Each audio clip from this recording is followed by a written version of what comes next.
Okay, so welcome back to our Mystara session featuring the expedition to the Barrier Peaks.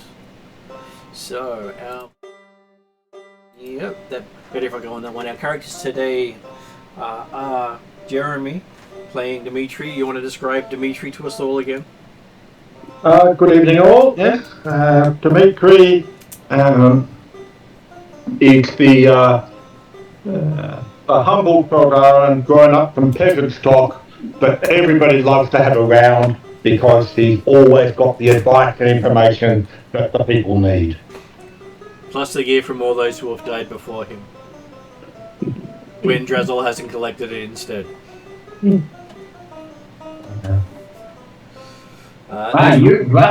Jeremy, you and I must be playing a different game.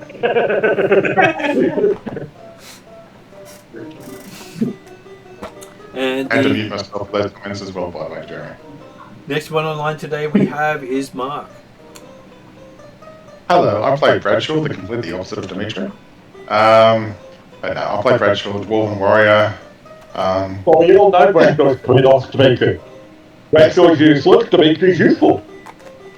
Sure. So anyway, back to me talking about my character, not yours again and again. So Bradshaw is the kind of tank of the party, and also, I suppose the one that always seeks out trouble, in some other way. That's all I can think about 2024. Can't think of anything else I can tell Bradshaw that's unusual. He's always in trouble for something, so. Isn't it normally something he's done that's caused the trouble? He disagrees with that, but as Mark as the player, I agree with you 100%. Fortunately, he's usually got Dimitri to help him out.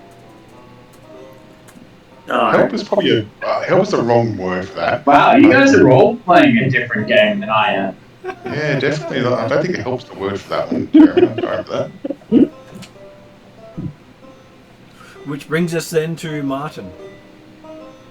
I'm playing Tyrellian Silverleaf, the Wood Elf Kenzai monk,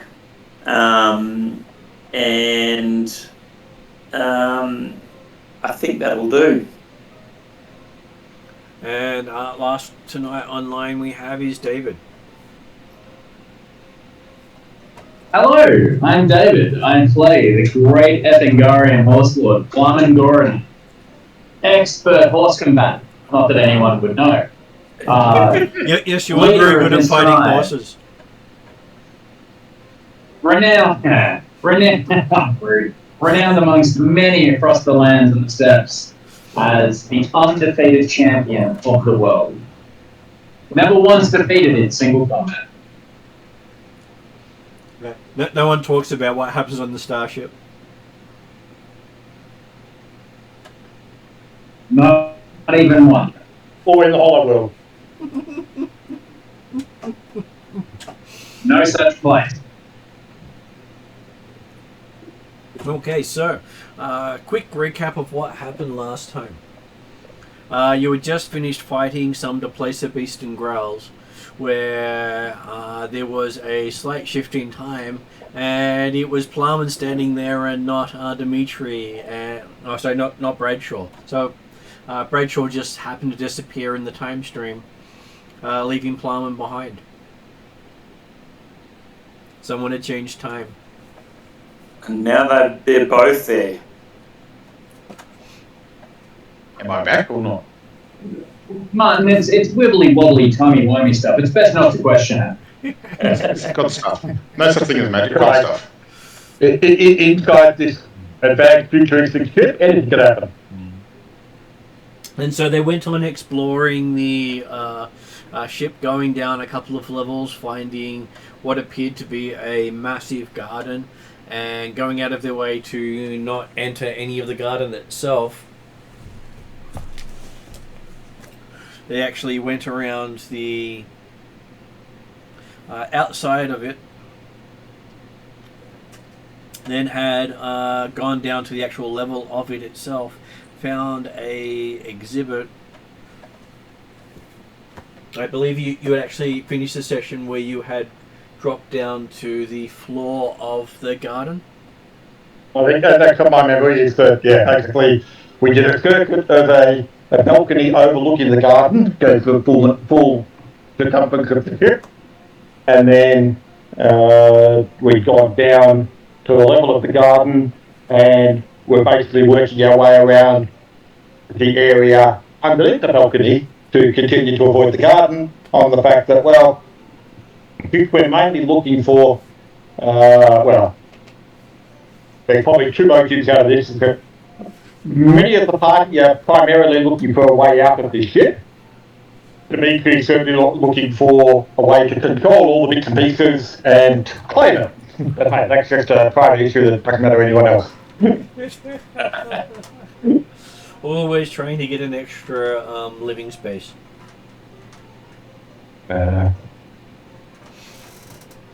Okay, so opening the first door to the north of the lift shaft you went down, you do find that it is full of what appears to be stasis pods, and in one of them is a familiar naked dwarf. Cool. Not again. Well, apparently in this time stream, you didn't actually Give him something. and Okay, I suppose he's still frozen in place. Okay, gotcha. Is it worth getting him out this time? Well, we've got to be careful with dangly bits. Well, no matter what we do, let's cover him up. If we're going to let him out, just please, for all that is good, cover him up. Noting the interaction last time, Martin, is that we will assume that Dimitri did surmise that in fact Rachel does have all of Bradshaw's gear. Oh, he actually told you more than once. That's what I thought. He even told Bradshaw, and Bradshaw just didn't want to ask for it. Yeah. While Dimitri then releases Bradshaw from the stasis pod, or before he starts, he'll tell Draggle, hey, can you just start getting his gear out and just leave it in the pile on the floor there, and we'll get it out and he can put it on this time. Well, because the picture I sent in chat, I thought it was perfect what I should be wearing. I don't know. Personally, I think you should be wearing literally anything. The best gift I could find, Martin, in a short time. So that's what you want your character to be wearing? No. I'm just saying that's what it's potentially what a naked dwarf would look like. It's the place I could find at the time. Yeah. Not fair. That's fair for Bradshaw, isn't it? I think you want to be careful looking those searches up online. Yeah. Side search on. Yeah. No, I did that safe search on, don't worry. It's all good. It was only a gift search, it was okay. So it couldn't be that bad. And here it is saying that you're always careful with your words. That's right. So in that case, And you remember that you remember this place. You had stepped in here previously. Just that this is the first time you've entered it. you talked there back to Bradshaw, you mean? Your character remembers having walked in here previously, though you know it is the first time you've been in here. Last time you were in here, you knew this is where they send the samples to be destroyed. Oh. So you're probably thinking that we toothpick. Last time you were here, you were obviously too slow, and Plum and someone else had been lost here. But okay, so I'm assuming that Dimitri has no particular problem activating the de-stasis procedure within the chamber, having had to do it a couple of times already and played around and training room for big pieces. we'll get Rachel out and so except if you start to regain consciousness to make sure okay. You're not getting caught. Jeez. I wake up going, oh, not again. What's the deal with this naked thing? You remember that at some point you'd been walking around the ship with stuff, but you don't remember how you were caught again. Dimitri pointing to your pile of gear right there. Get dressed, let's go. Okay, still confused. But there's someone from around there. But your handy box is missing. My handy what? Box. Box. What you've been wearing previously. Oh no, I thought we replaced it before I left. The last session was before. That's okay. I put my this armor on and go, oh, feels so much better. Ooh. Oh hang on. When my hair's got caught. Okay, that's all good now. Yeah. You have gloves on? I feel so much better. Hey, it's not that bad to look at. It's not that great either, my friend. Yeah, there's some muscles there. Just under the beer gut. That's where the muscles are. It holds up the beer gut. Yes. I guess. Who needs six-pack when you have a keg, huh? That's right. Hey, go for a fist pump or high five. Yeah. Please don't touch me before you wash your hands. Okay, sorry.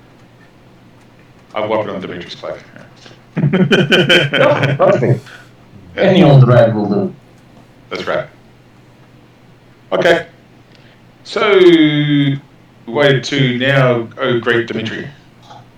You pay a ticket around this time, you get caught again. Look, I don't know how I got caught. I got caught. I'm safe now. It's all good. Problem solved. You know, it's like, what's the point of dwelling on the old things that don't happen in Scorn? No, let's move on. Let's get out of the ship. Drizzle speaks up to help clarify. He says, previously you let him go. Time changed and you forgot to let him go. Okay. So if we go clockwise, hopefully we can find a way down. Don't we want to get out? Well, that's my... Technically, we've got a way down right now. But the elevator will still go down further. But the point is, the idea is looking for a control station.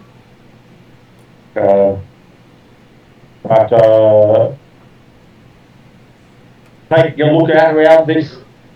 The fact that the garden in an atrium type stuff. It is. It looks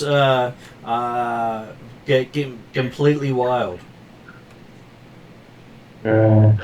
So have we got the whatever that we needed to get from this instance of the program?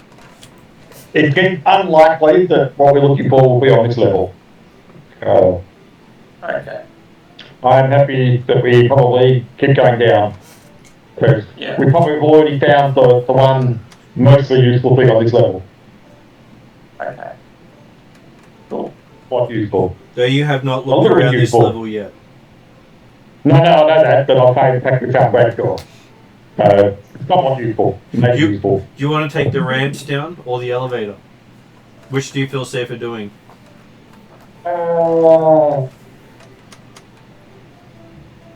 Well, there's probably no real reason not to use the elevator, I wouldn't think, because... There's plenty of safety measures. Okay. But the elevator was time? Where? Oh, you check. The elevator's actually at the bottom. There is no further way down. Okay, so this is the bottom of the elevator shaft. This is the bottom of the shaft does go a little bit further, just that it doesn't go down to the next level. It goes to the goes to the level between, like grade 16. Yep.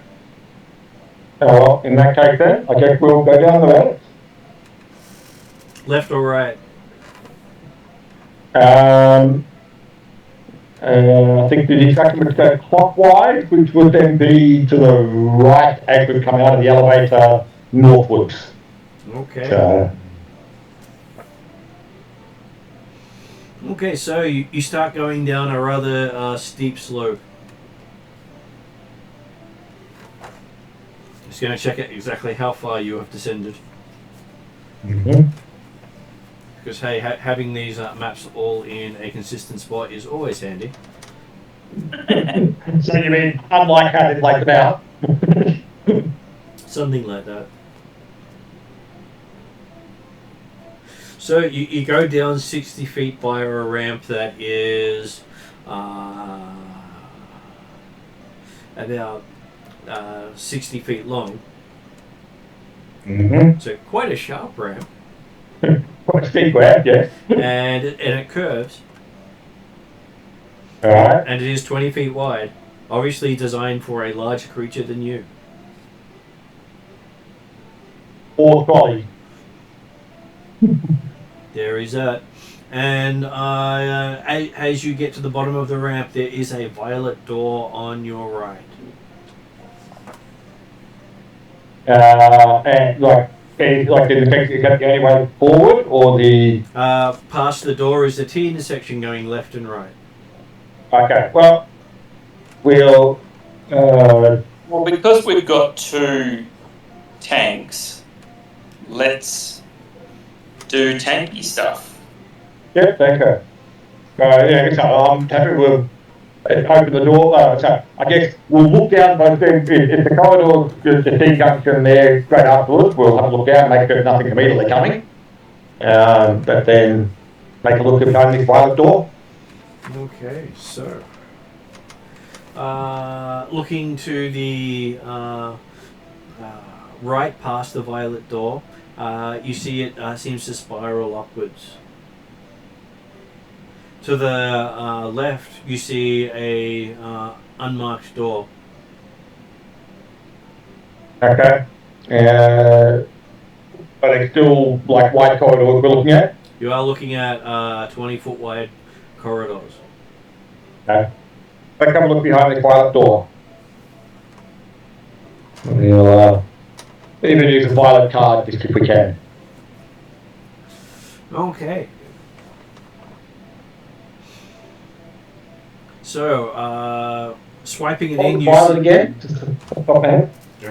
Have to flip back to that spot. Alright, don't worry about it, that's fine. It's probably not that vital right now, and I'll look at something, one of the videos later. It is a technical card. Technical, is it? Okay. So you find a large base crammed with giant boxes and cylinders, each marked with indecipherable glyphs. These containers are stacked near the ceiling in places and are arranged with a sense of order. Aisles pass through the stacked piles, leading deeper into the chamber. Some of the containers appear damaged, and there are heaps of mouldering organic and rusting metal debris spilled from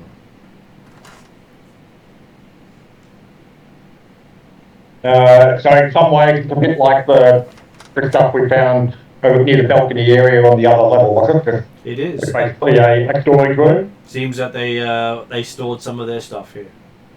Yeah.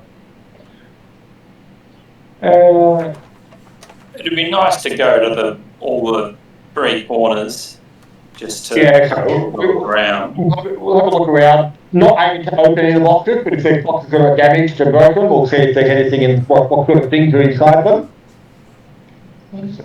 Yeah. Okay, so have to switch to another page because it says refer to this page for information.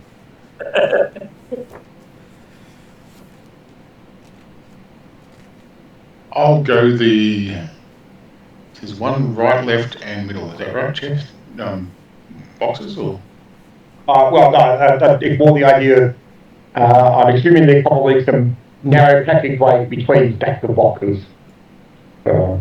So would Bradshaw like to dash off down the corridor by himself because he is the biggest tank around? Well, if it's narrow, that's Bradshaw's thing. Likes to give it narrow spaces. I'd like to cover him. No, you've got him close, like, okay. It's okay, I'm armoured now, it's okay guys, you can settle now. So does Bradshaw dash off? I slowly walking in a direction that I think is where we should be going. Well, I think the idea is that we're moving into the cargo area and just taking a bit of a look around this room. I mean, how big is this space? This space is huge. You're looking at a 60-foot high ceiling with it looking like it goes on further than you can see. You can't see the walls of the vehicle. As in, like, there's too many boxes and stuff around? It is a Or maze of too boxes. far away? Both. The boxes block line of sight, and there's lots, and they are stacked quite high. Okay.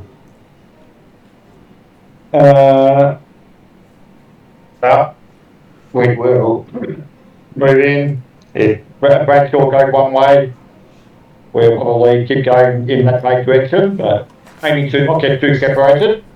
But also, we might have got spread out a little bit to actually have a look what's in here. I'd like to do a smell perception check. You'd like to do a smells check? Give me a smell check. That's fine. Which I should be. I'm going to use perception because I thought that sounded right. That's a 17. What can I smell, man? You smell a load of crap. Literally, there's fertilizer everywhere. Okay. Okay, that didn't rule. Okay. Smell's not working. Let's look at another sense. Taste? I'll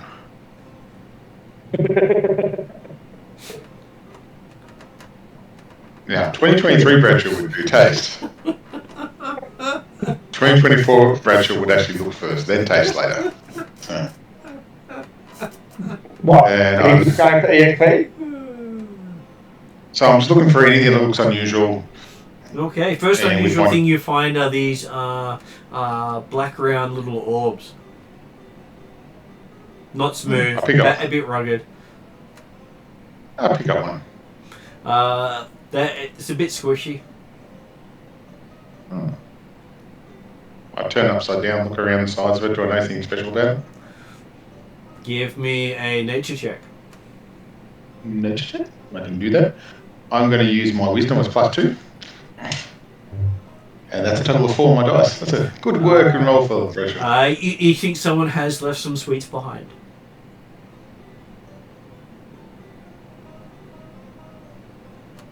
Yeah, got to do it. You know what we're going to do. Good job. I'm going to go over the roll. It's a 4 on the dice, Jeremy. Before you say anything, it's 4 on the dice. I'm going to do the roll. So I'll leap before biting, okay? Okay, So, give me a perception check. With disadvantage. Yeah, now you go take protection. I went from a 12 to a 5 in the dice. And that's not too bad of a perception. Is it a perception with a wisdom, or should I use dexterity with that one? I'm going to go with wisdom. Wisdom sounds good.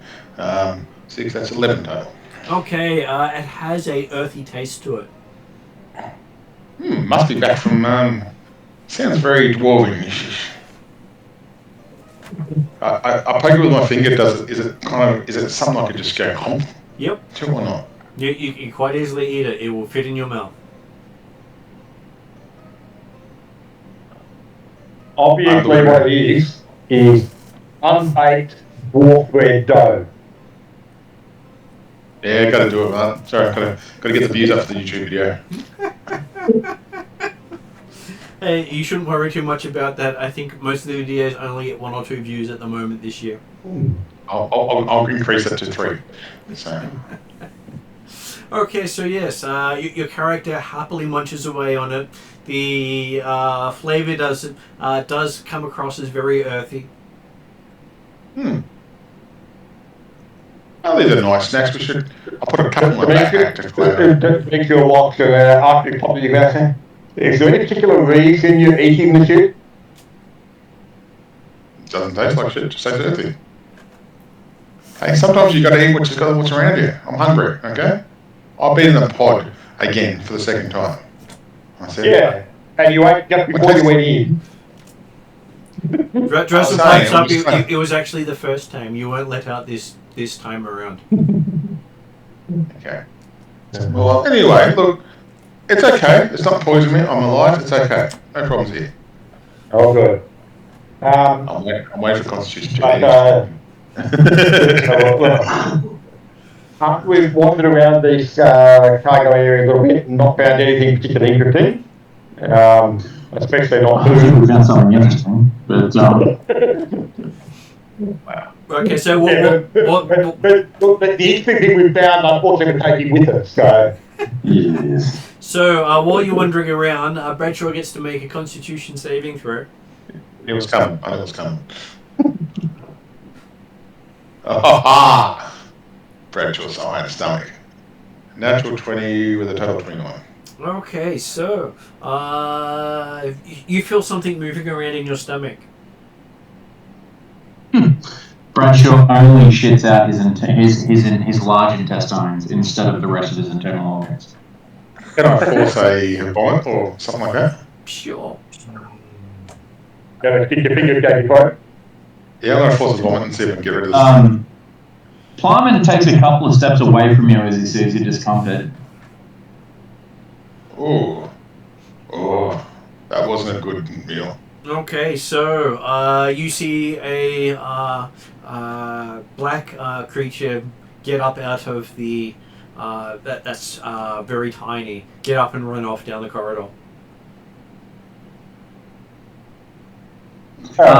As it goes to run off, Plyman throws a hand axe at it. Give me an attack roll. I probably need dice, so hang on 2 seconds. No, Jeremy, I don't want you to roll it. See, 5 years ago, I would rather say the fact that Bradshaw will then ignore Dimitri saying, eventually you'll learn not to eat everything you happen to come across. Well, we got an 8 on the dice, so let me find my...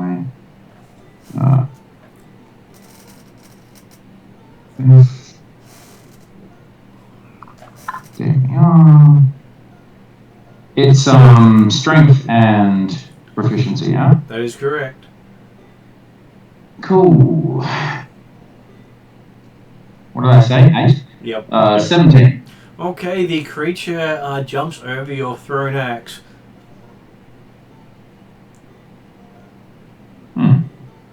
Do we recognise the creature at all? Give me a Arcana check.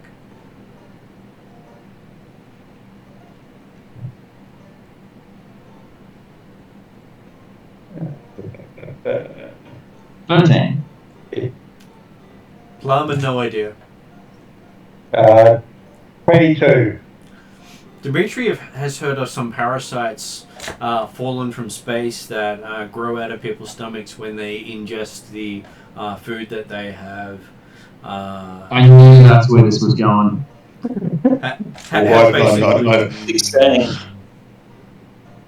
And normally they burst out of those people's chests before they notice. Okay, yeah. Is it normally only one in a, like there's normally only one egg in a thing that gets eaten, or is there likely multiple eggs? That depends on how many he ate. Yeah. Yeah. The player only said one, so he's got more in his backpack. That's right. But yeah, so, Dimitri's explaining to Bradshaw that, you know, most children, most toddlers, grow out of eating something or eating something and putting it in their mouth. I put my hand up, still a dwarf toddler, by the way. From memory, my age. So, You're young. Give me a second, and I'm punching my stomach to force this thing out of my stomach. I'm punching it at the moment. Mm-hmm. I'm trying to get a bit of a throw-up action going there, Martin. Makes sense. Force him to throw this thing out of my belly. Okay, so everyone hears the dry heaving of the dwarf punching his stomach after it already entered his contact. Get out of here! No! Only I'm the lad in there. Get out of there! That kind of stuff. Alright. Ready to move on then? Hang on 1 second. Trying to get rid of it. Any luck yet, Martin, or not? No, you don't seem to be able to throw anything else up. Okay. No, you don't seem to be able to throw anything else up. No, you don't seem to be able to throw anything else up. No, you don't seem to be able to throw anything else up. No, you don't seem to be able to throw anything else up.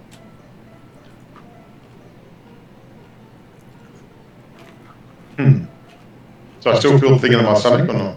No. It's not, you don't feel like something moving anymore.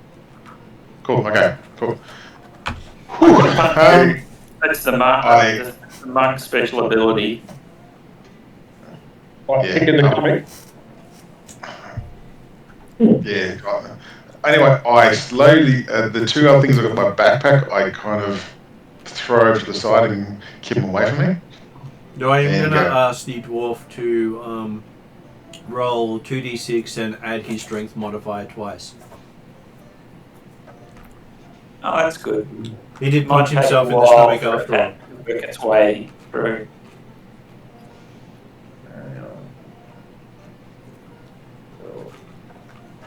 Yeah. D6, got one D6. Plus strength modifier, yep. 4 plus 6 is 10. Did you add your strength modifier twice to the 2d6? 16 then. Okay, so Bradshaw has dealt himself 16 points of damage by punching his gut so often. Hey, Good work. as the soldier, I'm used to this stuff. It's all good. That's how a tough a dwarf is. I'm going with that. I'm going with that. Just leave it with me, guys. Just going with it. You were just lucky you didn't ask Plumman. You can call it tough.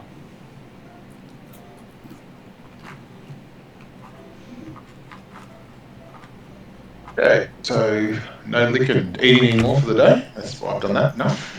So I think so. You decide you weren't quite so hungry? I'm okay now. It's fine. So we can move on then. Oh yeah, 100%. Yeah, it's worth a shot. It's worth a shot. Don't worry, directly. It's worth a shot. Like I said, most toddlers grow out of seeing something and eating something. Sometimes a dwarf, you got to eat what you got to eat. It's true, survival is survival, and he'll never know unless he actually knows. So now he knows. That's right. It's a learning experience. It's a learning experience. He'd know if he asked. Yes, but we would like your answers, so, just absolute requirements for, ignoring you and doing the complete opposite of what you want us to do is kind of appropriate. I am a teenage dwarf after all, really, in some sense. A young dwarf, yeah. So, Okay, well, then we'll back out the cargo hold, back into the corridor, and assuming that when the corridor curves upwards on one side, that'll just take us back up towards the garden level eventually. We'll go the other way and have a look behind the door that was shortly nearby. Just past that door, you see the corridor bends to the left. Oh, check out the corridor, make sure there's nothing coming, and then we'll check the door out. Looking down there, the corridor goes on for about 60 feet and then bends to the right. And there's a set of double doors at the end of the passageway. Sounds significant. But we'll try the doors here first.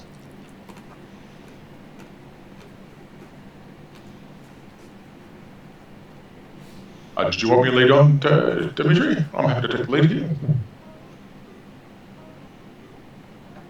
Open the door, go with it. Okay. I attempt to open the door. And the door just opens easily, which is a surprise for you considering how often you haven't been able to open doors here. That's right. I'm more experienced with doors in 2024. And you are greeted by a mist of liquid just going straight into your face. Hey, I didn't ask for that. What's the meaning of this? And you can feel liquid dripping all off you as you've just been hit by a blast of hot air. Hot liquidy air. No. I've seen enough anime to know where this is going. Yeah, me too. So,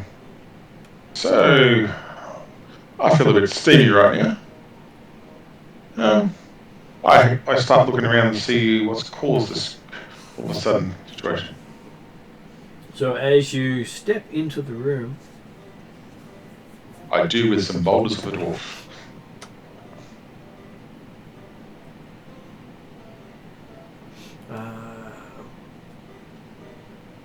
you hear the sound of water hitting something and steaming up. The hissing of it. And looking This around, sounds the like a entire sauna. room is full of clouds of steam. This sounds like a sauna. I wonder where the seating is. I'm looking around for seating. Give me a investigation roll as you move through the mist. At a 16 with a +2. Okay. Now give me a intelligence saving throw. Oh. Okay, that's going to be not good. But hang on, I'll have double check. Just go on, I was telling says, yeah. 12. Above the average. Okay. So GM's going to send Mark a note via Facebook. No particular reason, mind you. So what are the rest of us doing then? You saw Bradshaw head in front of you and disappear into the mist very quickly. So he opened the door, and beyond were mist so thick that you couldn't actually see into them. And Bradshaw went straight in. Yep. That's right. I thought it was a sauna. He is not the smartest man dwarf on the planet, is he? I won't deny that I'm not the smartest dwarf on the planet. You're not here, shut up. Okay, sorry. You hear that in your voice there. Very not smart.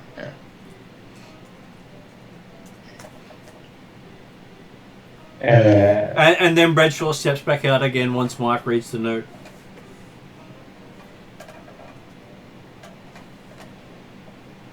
Mm-hmm.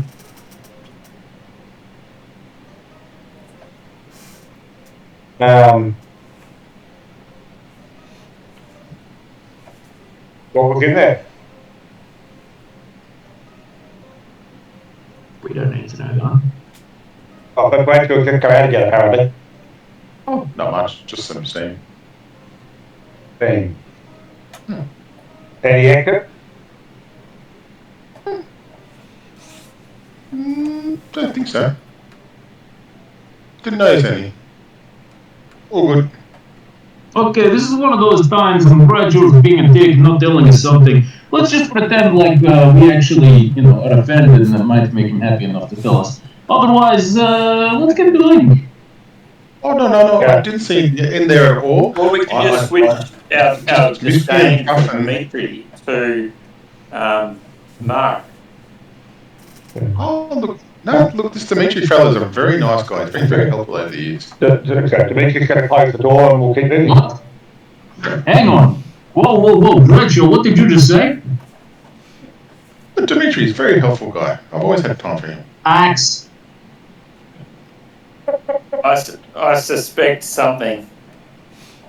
What? Yeah, so there's a glaive at your throat right now. Who are you? Why? Why the hostility? You are. See, we work well as a party. I don't see where the hostility is coming from. Plumman briefly looks at Dimitri and then looks back to Bradshaw.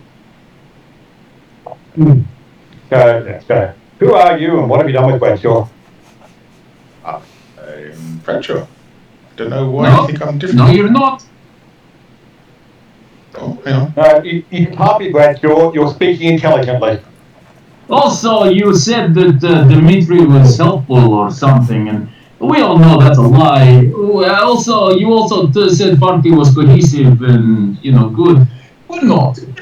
We know. Look, we know. Also, Dimitri doesn't realize that everyone hates him. And we keep him around because he's necessary. Also, we hate each other, we don't work well together, and for some random miracle, we're all not dead. Who are you? What have you done with Bradshaw? And what the hell is stopping me from killing you right now? No need to call Dimitri around a miracle. I look, maybe I just feel that over the years he's grown on me, and I feel that No. You're Look, whoever you are, you made a mistake. You thought we were a cohesive party and friends. We're not. So you made a mistake, own mistake. Tell us who you are, or we kill you. I've always wanted to see what the inside of Bradshaw looks like. How long was Bradshaw actually out of view? Less than a minute. Yeah, look, I'll put my hands up. Okay, look, So you where's can he check me going? over. I am Bradshaw. You can absolutely check me over. I am Bradshaw. Look, do whatever investigation. I'm the same person that walked in and walked out of that mist. You might have the same body as Bradshaw, but you are definitely not Bradshaw. Look, I'll put my hands up. Nowhere near my weapons. You can check me over if you're concerned about it. I could just kill you.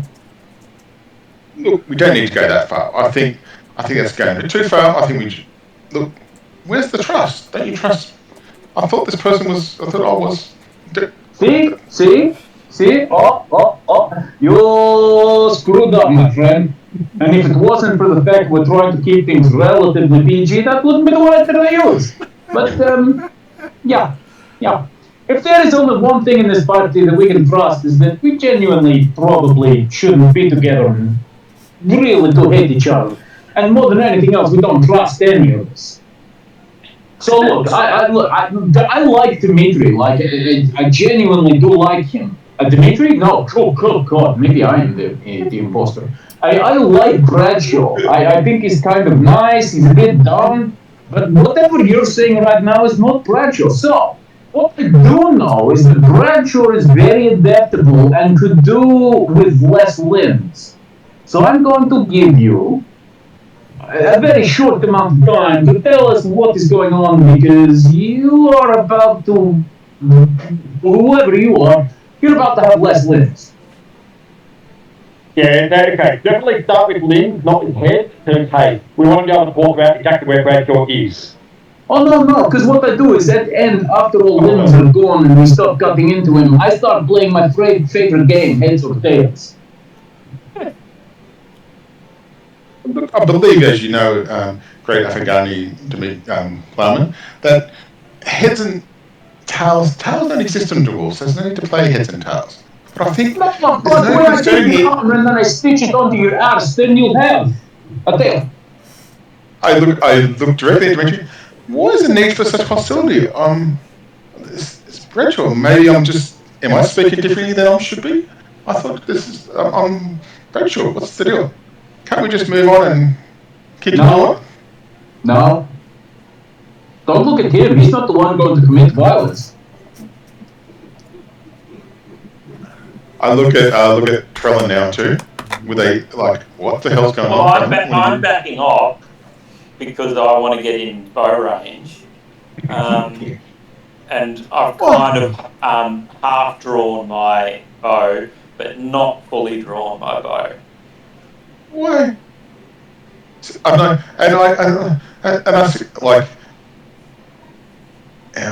trying to work out how I can do this next week. Martin, I kind of go.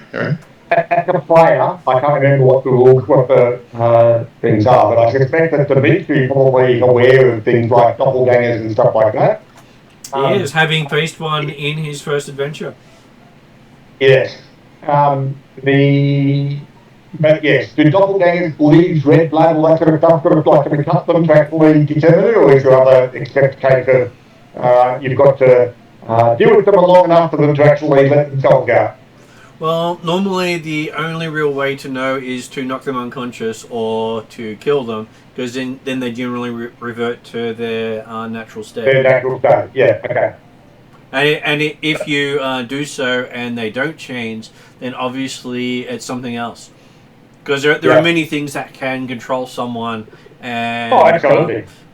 It may Hey, Jeremy, you ready to do some science? Mind control creature. Because you do know of the squid-faced people who do manage to dominate people's minds and act through them. Yeah, but hey, I'm confident it's not one of them, because if they dominated Graduate mind, they'd be disappointed and it would have gone away.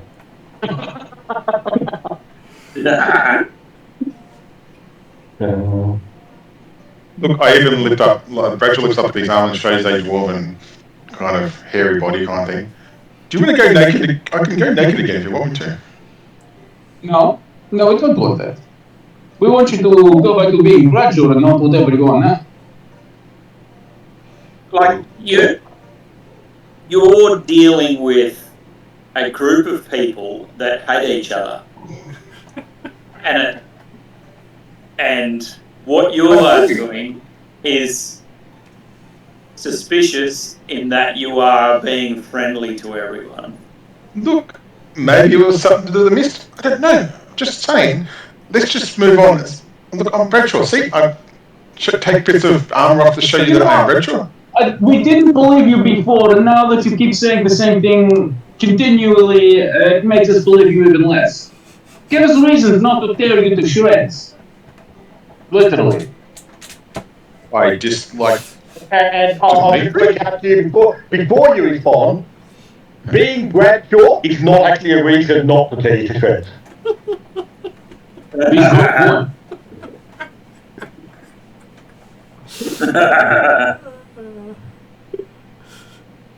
So I hate Dimitri.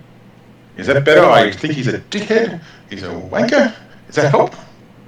I mean, closer, but you're not there. I go over and kick Dimitri. A bit hard with a glaive to your throat. Oh, sorry. Yeah. That's move. I talk to Plow and go, can I go kick Dimitri? No. There's only one person who's allowed to hurt Dimitri, and that's me. But don't I hate Dimitri too?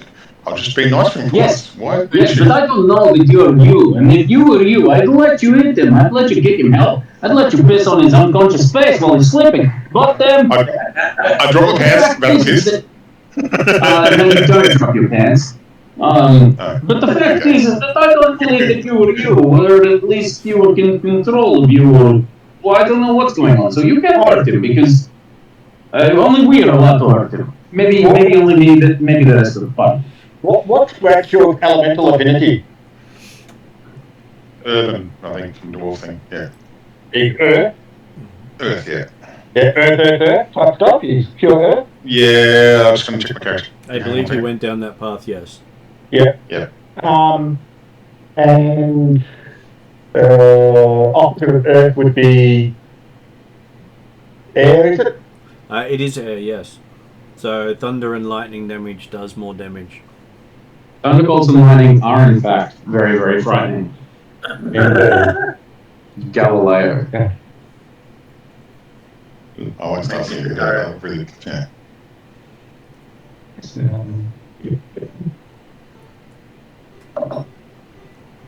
Yeah, I've got the Fear of Earth, Dwarven paragraph. Yeah. Yeah.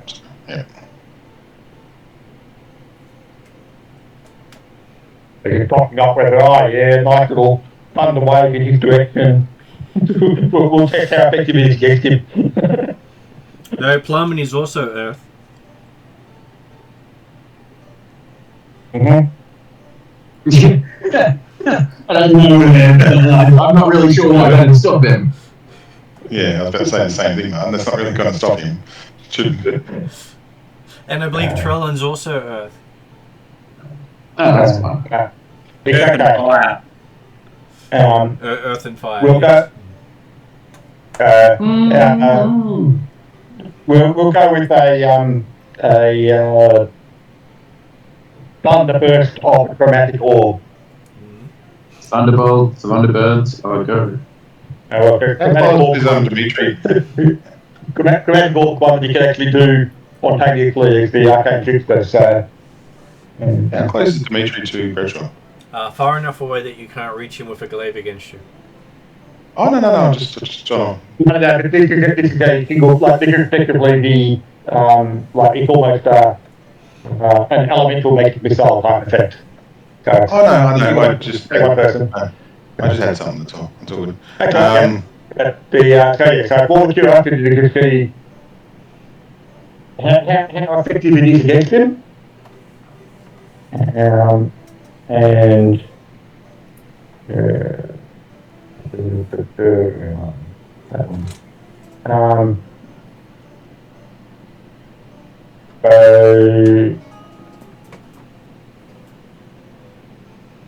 I'm assuming that Bradshaw chromatic orb, which it's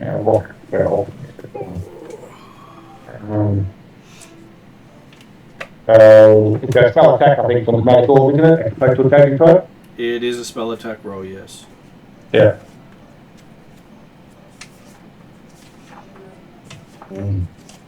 Oh. 29 probably going to hit you. I believe a 29 will hit. Yeah, 22 I think is my armor at the moment. Yeah.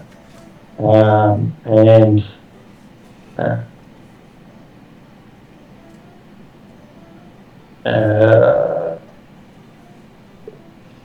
3d8. Oh yeah. It was saying, yep. If you're really Bradshaw, this will really hurt. But if you're not, 11 points of base damage. Okay. So yes, you throw your orb. It doesn't seem to notice the damage. You should have at least pretended. I told you it was going to hurt. You should have at least pretended it hurt. I go, ouch. A bit late. Okay, so are you going to tell us what's going on and who you are, or do I just kill you now? You are displaying Bradshaw level intelligence, but a bit late. Oh, ouch. Is that better? No. Give me a performance roll. Well, this is actually pretty good, actually, by the way. Yeah, till I rolled the dice. 9 with a 4. Okay. Does a Bradshaw voice without the proper accent, completely accent free.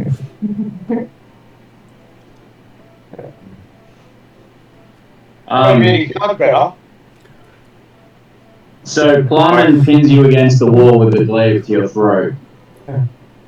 Whoa, come on. You've got a very, very short time to explain what it is, or who it is that you are. Otherwise, I'm going to play shish kebab with your face.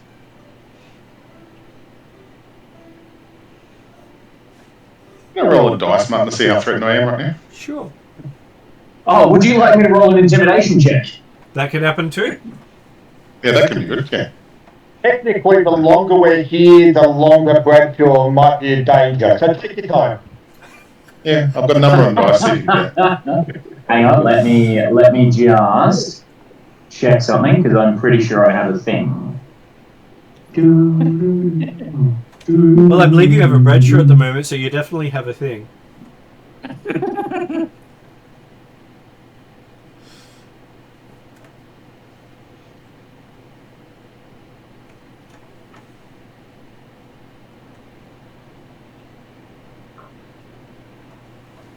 No. 18. Well, it was more than what I rolled, Martin, so. Okay, so yes, I'm sure you do appear very intimidated. Look, it's okay. Look, can't we just talk about this? Yes, I would love to talk about it. So start talking. Yes.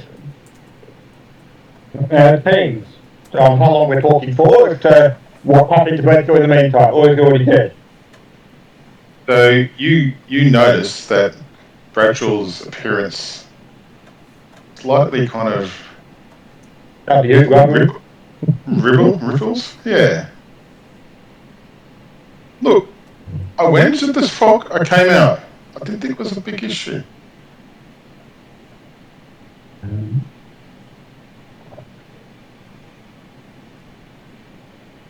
Okay, well, Dimitri talking to the other two, saying, well, yeah, we've got a choice here. If you kill him, we'll definitely find out what's left of the body. Possibly if you knock him out,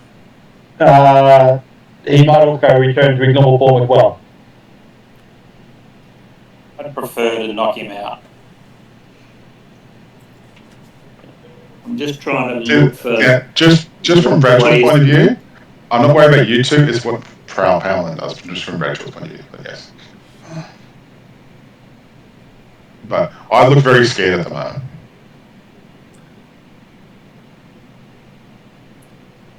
So how do you deal with... Or there's the third option, you can just show us who you are before someone either kills or knocks you out. What kind of roll you want to roll on that one, man? That one. I will give Dimitri a intimidate roll on that one. Yeah. Yep, definitely. Button on my...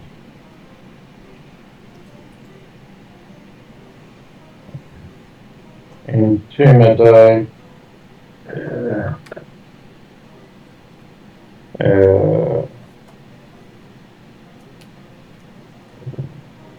Kill them. Okay, so you don't find Dimitri that intimidating. Can I say... He wasn't effectively trying to be, he was simply stating, being the fact, you've got three options. So what you Dimitri honestly doesn't care what option he takes. So you figure those options out. I'm just going to duck to the bathroom. And like I said, he already mentioned the fact that yes, the longer this takes, the more likely Bradshaw will be in trouble. So I'm happy to send an arrow down and see if the ripple effect is in effect as well. I've got nothing to do before. You can't actually shoot him with an arrow or just scare him with an arrow? Yeah, I'll send an arrow down. Yeah, do you actually try to hit him or just warning? No, I'll just... Like, when it he could be said quite a bit of damage. when he said ripple, I don't think he's talking like your displacement type thing. It's not like he's drawn in location, that's the fact that, yes, the disguise was probably starting to... No, it would be very much like a displacer cloak thing, ripple. Just, that's what I've got written down from the certain DM. So. But you said that it was sort of your face appeared to ripple. My appearance. Appearance to ripple. Whereas displacement cloaks actually basically make you appear 5 foot or over the okay. My apologies. Okay. What I'd like to say in Elven, to people that know that probably speak Elven, it's and say, this is the real Bradshaw. Come on, just what the hell? What dialect of Elven did he speak it in? He spoke it in quite precise, perfect Elven. Yeah. Well, that's a fuck up. That certainly attracts an arrow. That's very cool. Now you're profaning Grellan's sacred tongue that he's known for at least a few years now. And that technically Dimitri taught him. and he spoke it better than Dimitri can. And I got 31. Yeah, I'm only 22, man. Yeah. Okay, so you end up getting a critical hit with that one. My apologies, I just got a message I have to attend to. What just happened? Are we killing Bradshaw? Well, we're just sort of seeing... so that was 29 points of damage, but it was doubled, so 58. Yes. The entity that potentially Bradshaw dug himself into a bigger hole and Trallon's shot him. And as you see, an arrow passes right through Bradshaw's eye, and the tip of it pops out the other side of his head. As he slumps down on top of your axe, slicing his throat. Okay. It's not him that he gave Plum the opportunity to have the blow too. Okay, I'm rolling the character. It's all good. So what you're telling me is that the arrow just passed through him. Well, as I've got even more hit points than that, so surely Bradshaw would have 100 hit points. So we entered the guy, came out through the back of his head. Slumped against the axe. Axe went through neck. And we've now got Bradshaw's body lying on the ground. Bradshaw's body bleeding out in front of you.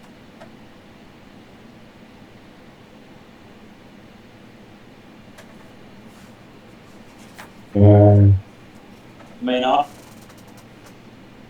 got heal supplies, so I can burn one dose of that. I've got 10. Just in case. I'm your friend. Why? You know, we might actually get his gear before the blood gets all over it. If Dimitri starts doing that, I will resist Dimitri only. Okay.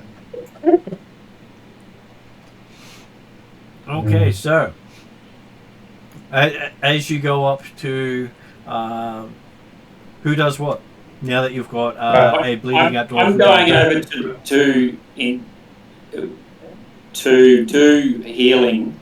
The argument is probably stop the bleeding, but don't necessarily wake him up. No, that's right. That's just stabilise him. I rolled a full mark, and that means I've probably got unconscious by you. Okay, so I will give Trellin a perception roll as he steps forward.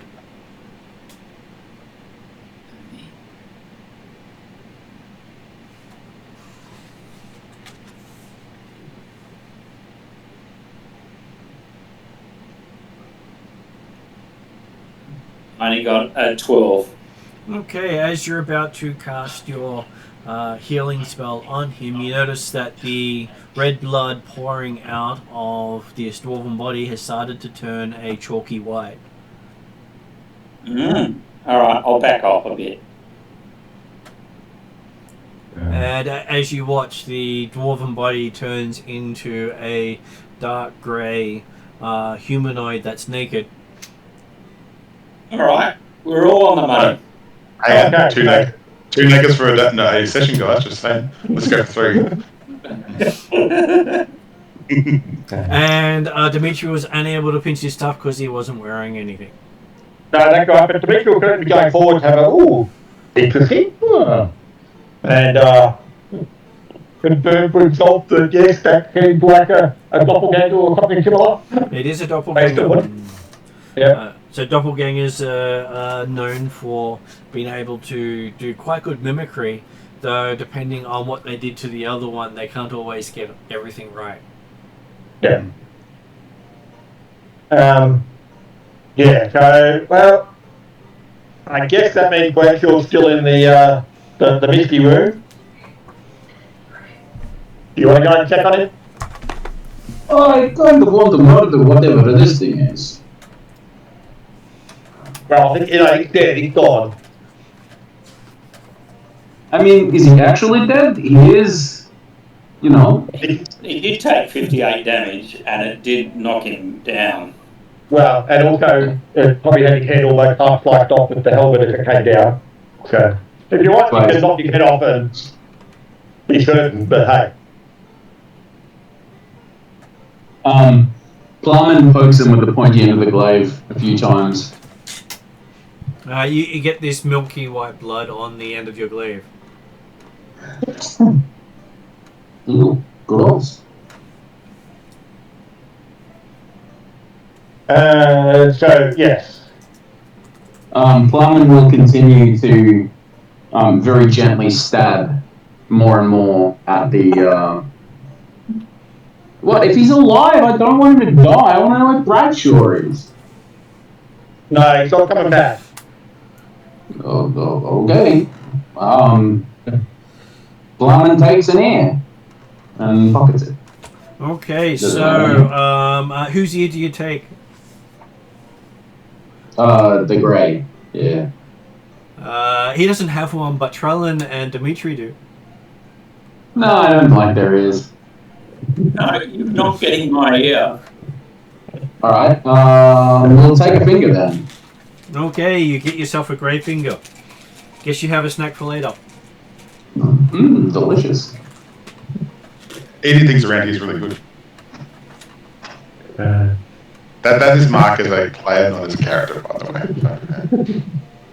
Guess we can say we've earmarked this for later. Alright, so is there a way to go back to the steam room and brawl it from outside in order to recover Mark's body? Or Mark in general. Yeah. Yeah, alive or dead, whatever.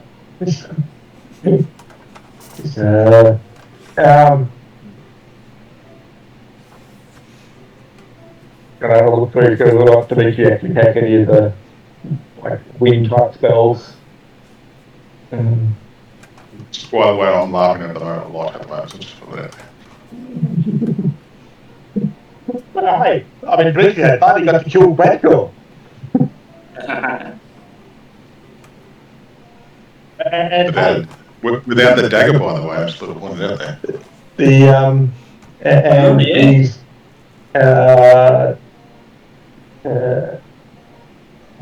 These equally, Bradshaw wants to be dead.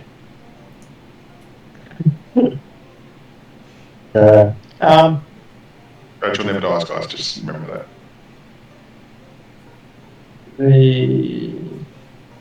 Okay, so we'll go back to the steam room, open it up and say, "Oi, Bradshaw, you in there still?"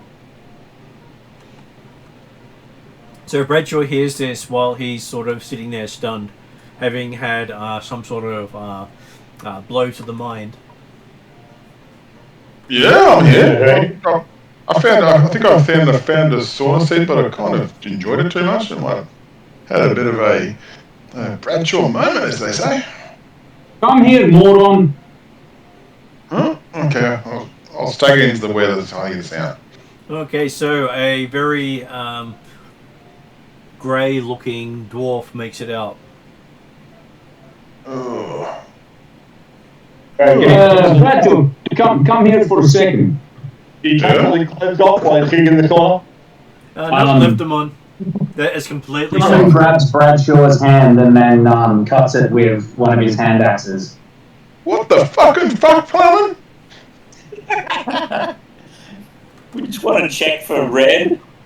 Does he take another finger? No, he's just looking for the colour of the blood. Well, I'd like to punch Plumman by now. while the other Bradshaw was alive, the colour was red. It waited until the creature died before it turned white, so you're going to have to kill this one to check. Oh. Yeah, okay. That doesn't stop Plumman trying to experiment. The fact that would be explosive material. Yeah, that's fine. That's for getting knocked out and having a doppelganger take your place. Don't be dumb next time. What the fuck are you talking about? You talking some Dimitri shit He again? points over to the grey. Look, see him? He pretended to be you, but he made a big mistake. It was quite funny. It was so Very good. friendly. He pretended to be you, and then he was friendly. He was really nice to Dimitri. It was stupid. He's friendly Dimitri. I know, right? Who'd be nice to that dickhead? Oh, no wonder you picked that one out. Who would be friendly to Dimitri? God, jeez. Yes. What a dick. Moron. Yeah. What a moron. Oh. So that might be why I've got a bump on my head now. Well, I feel really sore. Yes. So yeah, the doppelganger pretended to be you. Well, I mean, I think they said doppelganger, the doppelganger. Doppelganger, that's the one, right? Doppelganger. Doppelganger, yes. Okay. Is the head still attached, Barton? Or It is. can I flash it with my warhammer just to say make sure it's dead? You can. I do that because I feel angry that it hurt my poor little dwarf brain. Give me an attack roll to see if you could actually do it, but because of your dizziness, you have disadvantage. Oh, that's okay. Okay, so I have to go back to work, but if I don't have any customers, I'll be able to reply, otherwise it'll be on me.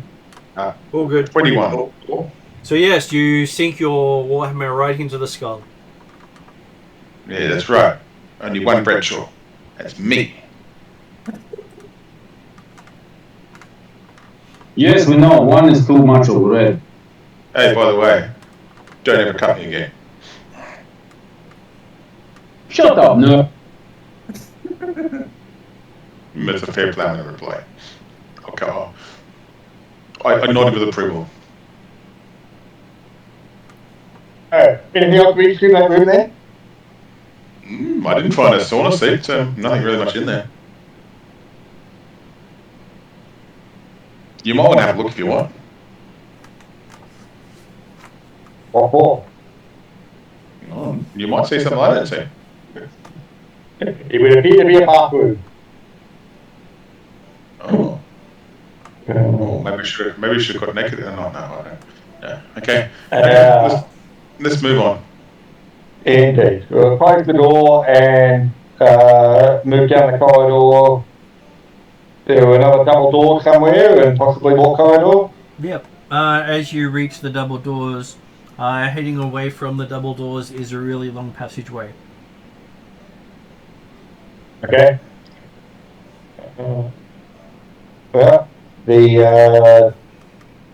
we'll take the reach found that listening at the doors is not very effective. The doors are somewhat soundproof, aren't they? In this They ship? are. Yeah. Which is why this door doesn't have it. Which is why if Bradshaw had been beaten up in the other room, you would never have heard it. Yeah. That's right. If it was just the case of something that overwhelmed the mind, it would have only taken a moment. So. I take offence as a player and a character. Yeah, so does the other person in your mind too. So. I've only got 10 intelligence, so yeah, bare average. I believe that's higher than Bradshaw's. No, Bradshaw's got +2 to intelligence. He's so got +2 now, has he? Oh, yeah, according to the website, he has +2. All good. Well, yeah. So we'll open the door and see what comes beyond the doors. Now, opening it, you get another burst of humid air coming your way, and you see a large ornamental pool filling most of the chamber's space. A raised platform accessible by a ladder rises above the pool's murky water at its north end. East of the pool are tiers of step seating that provide a clear view of the water. Old bones and trash litter the seating area, and the sound of fleeing vermin is heard from beneath the seating tiers. I vote Dimitri goes first this time. How big was this room, did you say? It looks to be about 80 to 100 feet wide by about 120 feet to 180 long. Has a large swimming pool in there. With a diving board at your end. Look, Bradshaw, it's a big bath. Do you want me to go in there? Hang on, I do a bit of a smell check, and your lungs are the cleanest they've been in years. Oh, glad I didn't have to roll. Is that okay? Because I really want to know that. Good, that's good because I got a 1 on the dice. So I really don't want to roll right now. So use that roll. Good, thanks. Thank you, Martin. I like you. Best DM ever. We can save the one for the next action. No. We'll just ignore that. That was a false roll. We don't know about that ever again. So I'll go, you sure you don't want to investigate this place to make sure there's nothing here? Okay, so it's a big place. We might have a wander around and see if there's anything interesting. Yeah, I'm happy to go. Cool. And I walk straight off without even, I'm looking around. I'll yell out if I find anything. Well, like, if there's a big room with a swimming pool in the middle of it, probably we can keep those people around. Okay. Unless Well, as long as you leave Bradshaw to feed the beast, then we can just keep laying it in for spells and arrows. So we're all good. Yeah. So give me a perception roll as you guys start looking around the room. That's 24 for me.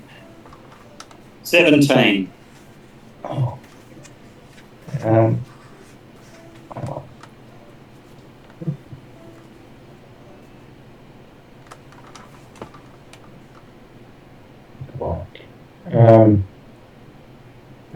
Great. Prescription. 23. 17 for Dimitri. Okay. And what was Bradshaw's again? 24. Okay, sir. You all notice a large eye start rising up out of the pool. And I'm going to ask for initiative at that point. Ooh.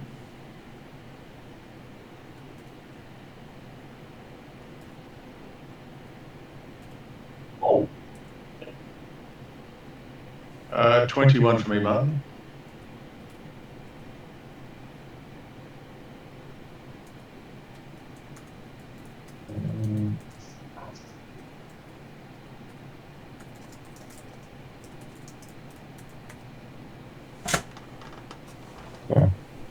Chief Dimitri.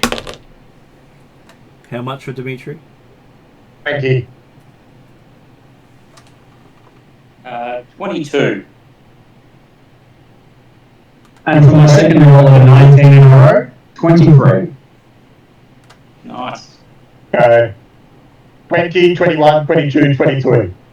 So it looks like you guys are pretty good at having that curve go. I've got the alert. Who said we're not going to hit your party? We're all acting together. Unfortunately, equal 25.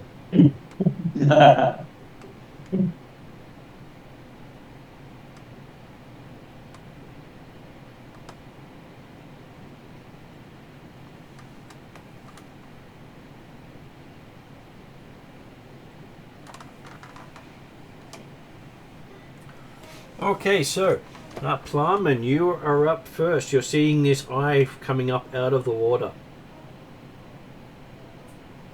How far away is it?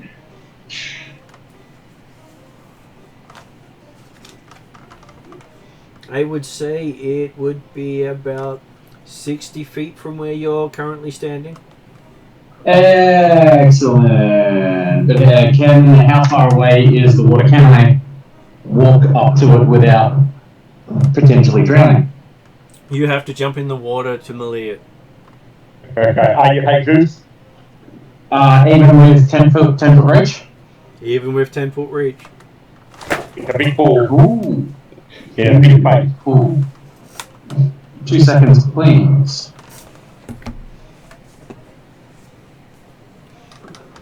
And my bow is still on my horse. I mean, look, I'm here at this point, so let's just throw a couple of hand axes. How many do you have left? I have 2.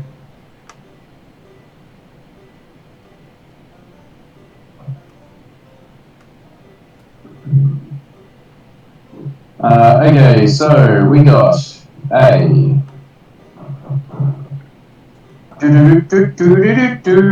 21 and for the first one? Yep, that's a hit. Yay. Oh, the whopping amount of damage, guys. Just be ready. Cool, max damage. 11 damage for the first one. Yep. Why didn't I rage? Can you guys hear me still? We can still hear you. Yeah. Cool. Yeah, sorry, I just got a phone call that I've ignored. I'll have to answer that in a second. The second one is 22 to hit. Also a hit. And 6 damage. And that's the end of my turn. BRB. Trellin, you're up. Alrighty. So I'm firing my Eagle Eye longbow. I'm retreating as far back as 3/4 cover will allow, and firing two arrows. Okay. Give me two attack That's rolls. a 29 That's a hit. and a 16. Okay, the 16 misses. All right.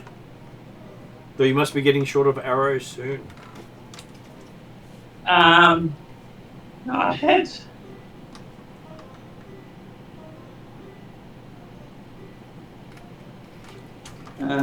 No, it's not recorded. Sorry. It's a lot. Because I don't have the need for leather armor or anything like that. Anyway, so is the 29 a critical? It is not.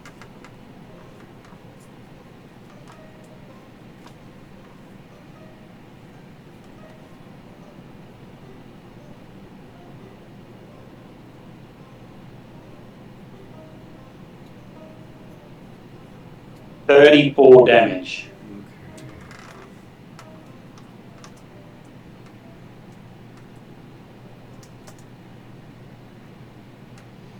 Okay, so, and you move as far away as you can, and then Bradshaw's up. To the edge of the pool, how far is that, man? Just based on the At the moment, I'm saying you can be at the edge of the pool to start with. Okay.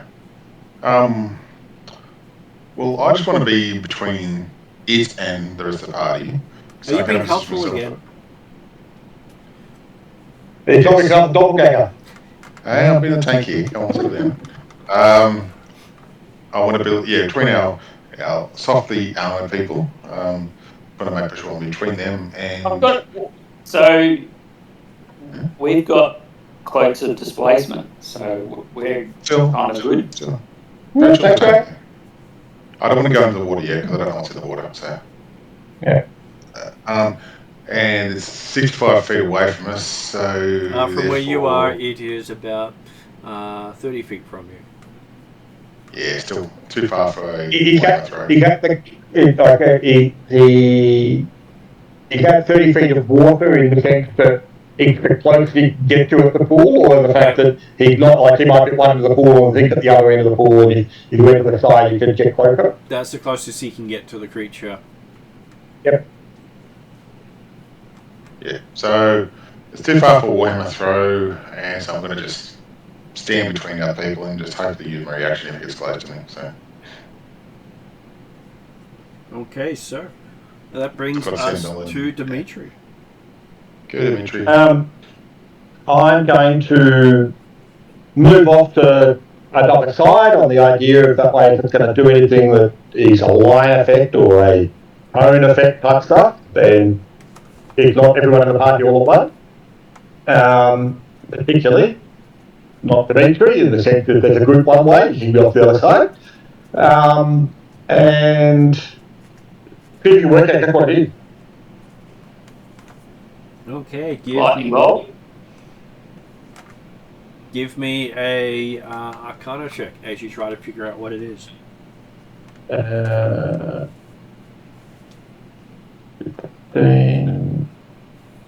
27. By all appearances, it is a beholder rising out of the water.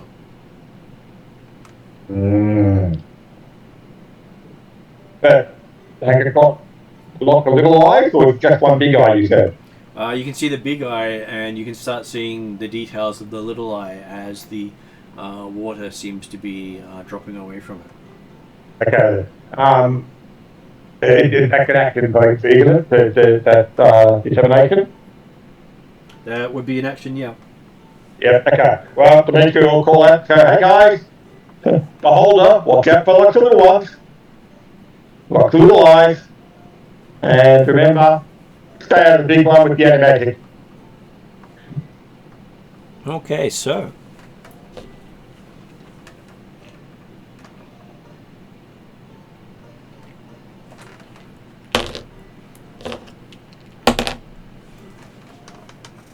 Bradshaw sees two claws come out of the water at his feet.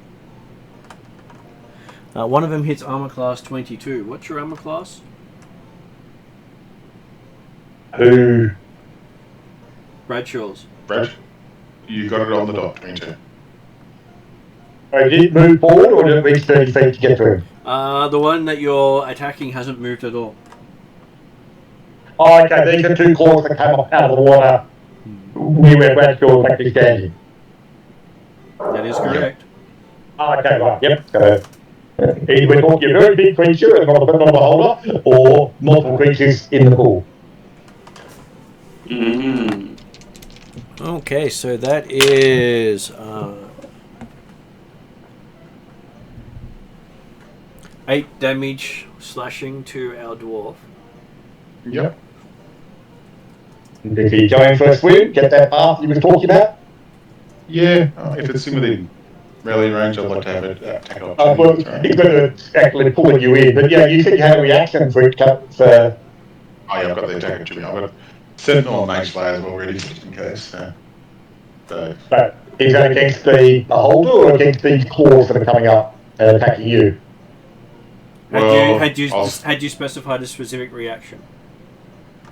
Not really, I'll be honest about that, so I'm not going to lie. In which case, then it would be a delay, not a reaction.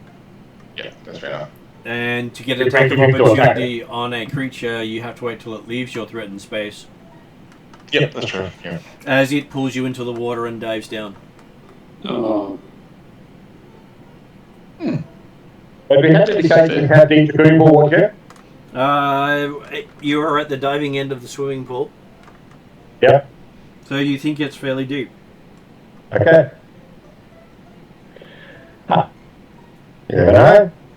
They might have set up a special anti-gravity that meant you could dive nice and high and only go into 50 centimeters of water because you would actually hit hard.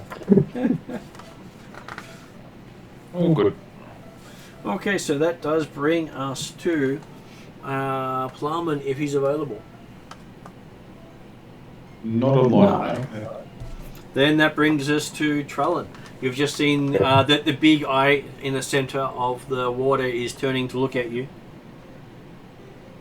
Well, I'll rotate around, still maintaining 3/4 cover, and then shoot it. Well, the only real cover you can have is by the stairs of the swimming pool. The raised seating area. Otherwise, basically, I want to get around it so that it doesn't nullify my magic bow. if you stay where you are, you get your cover. If you move from that position, there is no cover. Oh, okay. All right. I'll stay in my position. Okay. And what else would you like to do? I think that's the thing. There's a couple of reactions that I've got saved up, but it just depends on what its action is. Because there's a deflect missiles, but I don't know if... You can shoot that, can't you? Yeah, I'll shoot it, but deflect missiles, I don't know if this would allow me to turn it back on itself.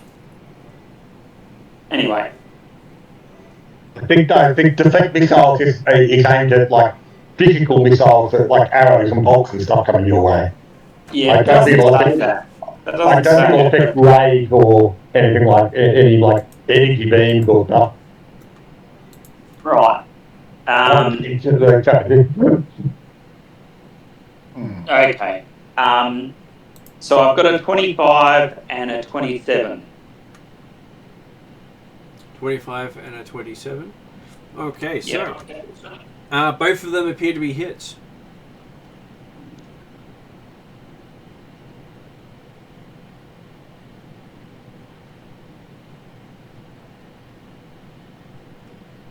Uh, 35 points. Okay. And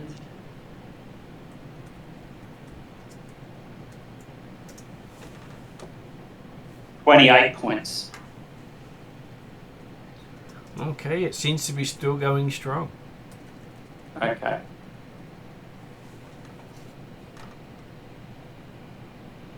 That brings us to Bradshaw. You're currently being grappled by what appears to be a crab with a large eye like a beholder and many eye stalks. Really? That's awesome. Am I within melee? You are grappled by it, so technically you are within melee range. What weapon are you going to use? I was I going to think use I'm my going to have one. disadvantage probably. Yeah. Remember, you're underwater, so some weapons are less effective, Yeah, true. I mean, and you might be suffocating.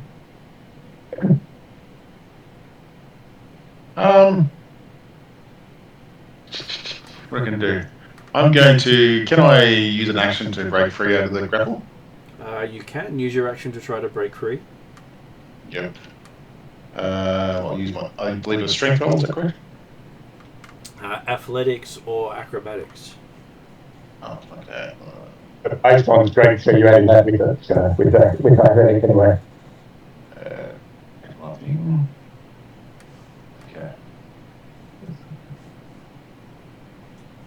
Didn't think I'm getting out. 13, even with the +9. Okay, it's still got you.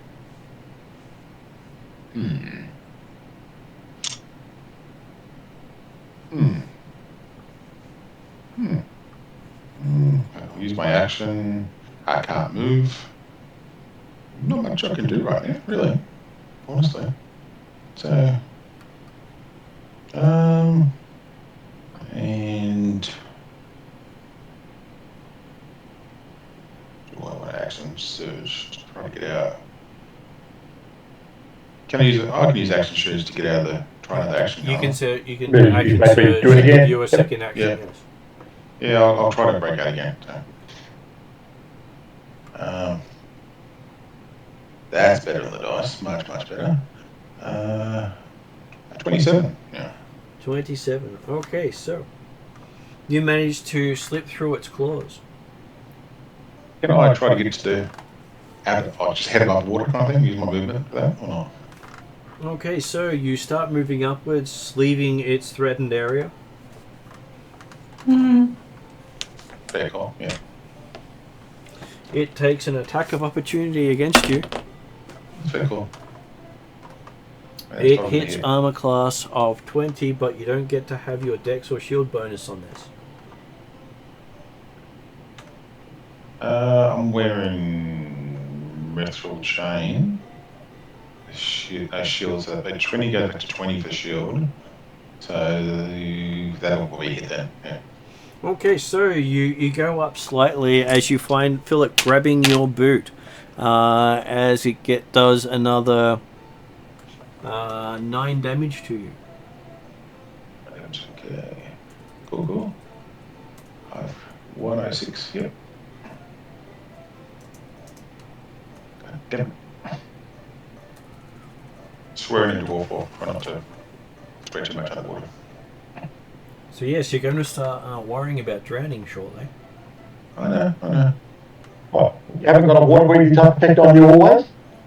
No, I'm not prepared. I'm a fighter. Come on, settle down. Okay, so that brings us to Dimitri. Bradshaw's missing. again.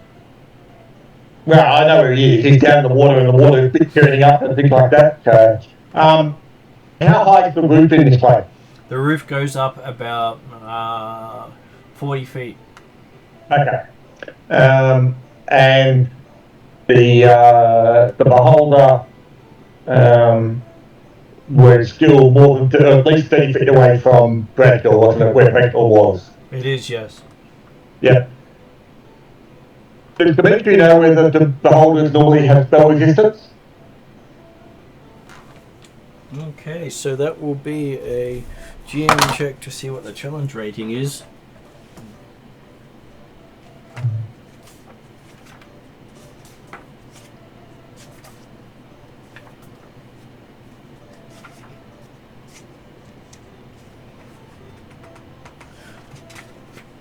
Then remembering that they're probably called something else in this book. I mean, not that it really matters. He'll get the fireball anyway. Okay. Go the fireball. So it's got. Can you get the beholder and the magical crab in that? Because the magical crab is underwater, and so it would be like, I can't really see exactly where that is, I don't think. That would get Bradshaw in there too, so. Fair enough. The intent is that he's actually going to avoid having the fireball touch the water if he can. That's why I was asking how high the roof was. He doesn't stick it on a boiled water. Not that it would, but.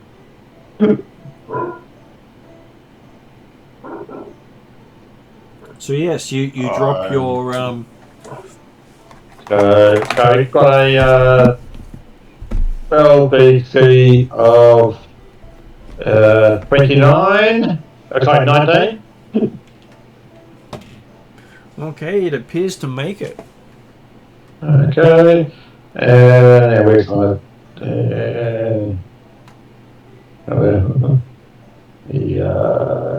damage for these things doing that these days. 66, I believe. 56, is it? Okay. That's just off the top of my head. That's what I said. It's not like the It's victory always costs. 10d6, isn't it? Is this for fireball? Yeah. I should have it quickly here. That's right. It's up for me. 6d6 and 1d6 for every slot above third. So only can't be a third level. Oh, okay. Oh, well. 2 1s, 2 6s, a 5 and a 4, so that's not so bad. 21, 23, 31 points of fire damage. It seems to move itself in the water, avoiding all damage. Okay.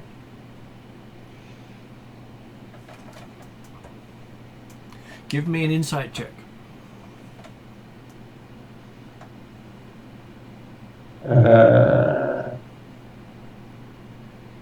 Insight 17.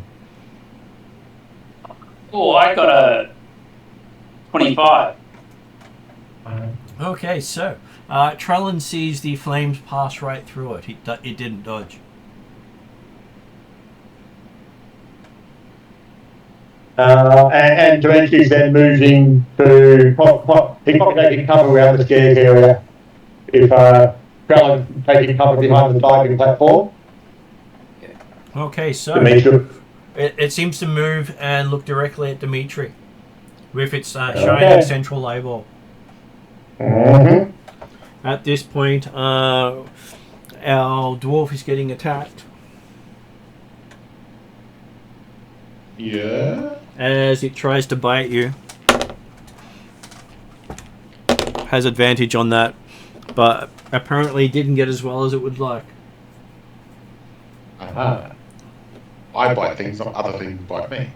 But it does try to claw you twice. Yeah, fair enough. Apparently it only got one of its claws in on you. Yeah, I saw the flashing. And it does 8 points of damage on the critical hit. Okay, yeah. Got a powerful bite. But it has grabbed you, pinning your arms to your side. Again. Mm. Well, no, before you get grappled, now you're actually pinned. Damn it. Okay, so it is back to Trellin. What does Trellin do to save the day? Well, I will move around in order to see the magical crab, and To plan see it, you have to come arrow. out into the open, as it is Yes. about 30 feet down in the water. I'm happy to do that. So you move out in the open and you see the magical crab. Yes. Now, what do you And do? Bradshaw, presumably. And Bradshaw, yes. You see Bradshaw caught in its claws. Yeah.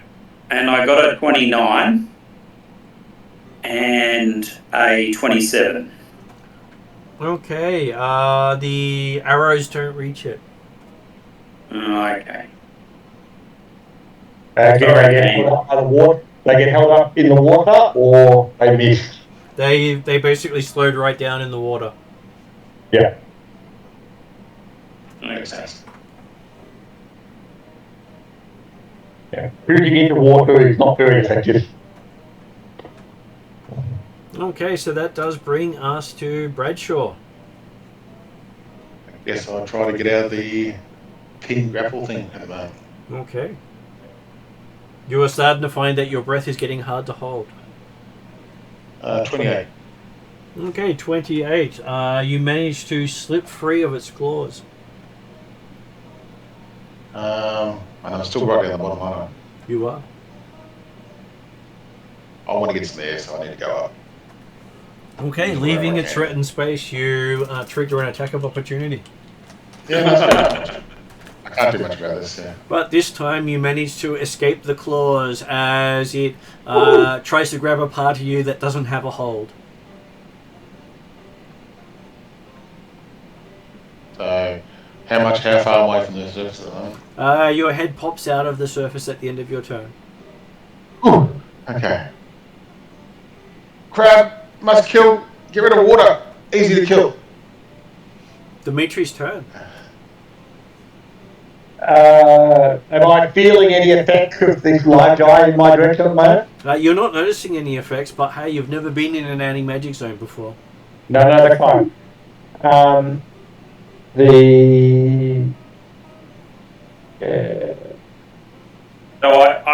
I'm yelling that it seems to be an illusion. Sorry about Hey. Oh, good. Yes, I believe Plowman seems to be an illusion today. that. And illusory.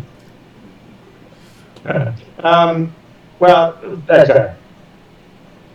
The main will just carry the fireball initially to see if make it working for him. Okay. Give me an attack roll. Attack roll.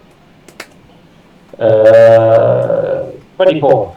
You seem to be able to outpower a beholder as your bolt strikes through it. And then you realise the bolt went through it. The bolt went straight through? Yep. Okay. Yeah. He's not there, or it's immune to fire, one of the two. Yeah.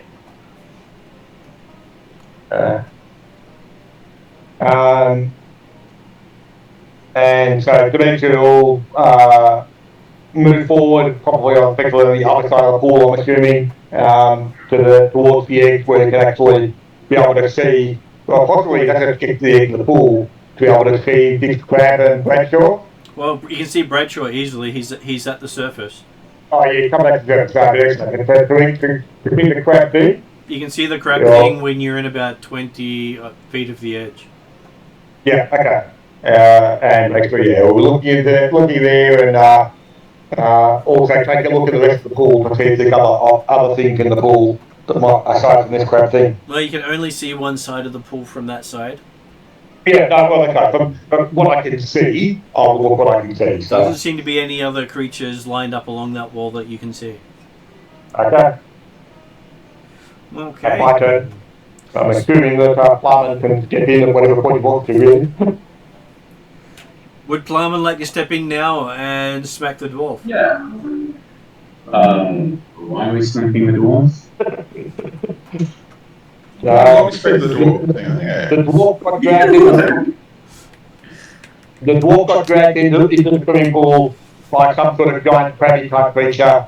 At the same time as a beholder apparently grows up out of the water, but is apparently not there.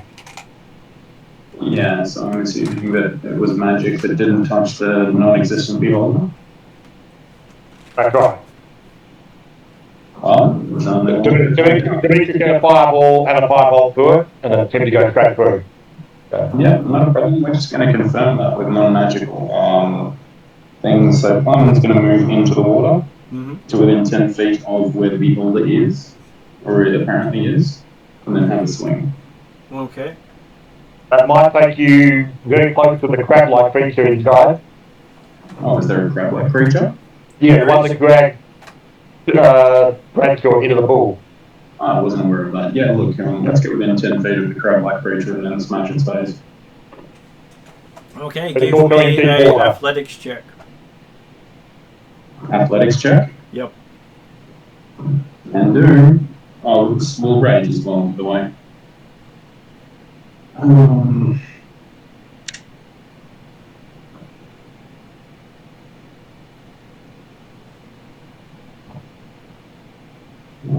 Strength based. Yeah, cool. Alright. So, our athletics check is 25. Okay, you make it down to the creature. And then we're going to do a swing.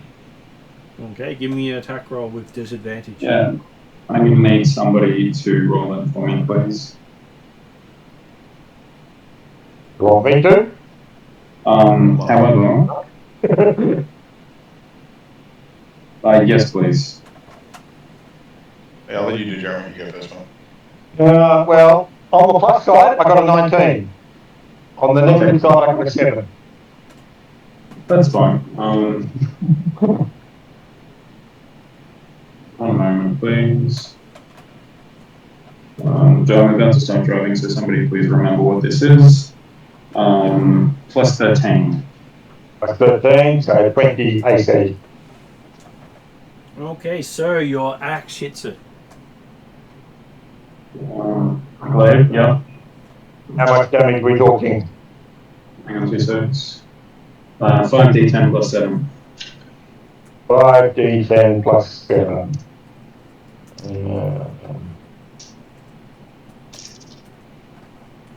Oh, God. I also had advantage on that athletics check, but I'm not sure if it is. Well, you succeeded, so... Yeah. Yeah. 31 on the 5d10 plus 7. It's still going. Am I able to do a second attack? You are able to do a second attack with disadvantage. Jeremy, please. Speed plus 13 is 19 to hit. It's actually plus 2 on that one as well because of rage. Okay. Well, 21 should probably hit then. Then 21 will hit. Again, 5d10 plus 8. Yes, please. 16, 25, 33. Okay. Then it is its go.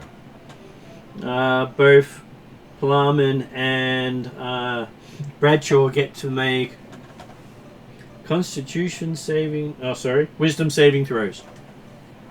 I would have preferred the Constitution. Me too. I'm saying I agree with Palm on that one. It's white wisdom.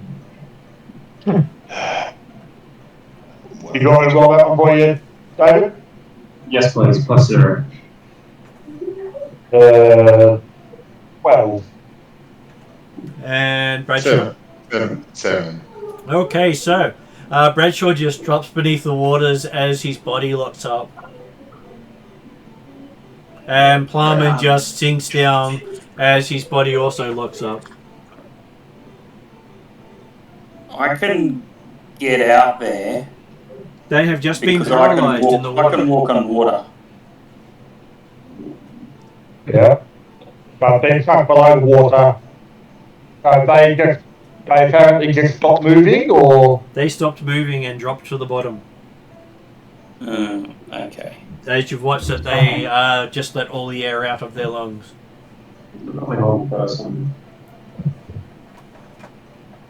So that brings us to Trellin. How does Trellin save the day? Sorry, mate, was that a spell? Or? It was not a spell.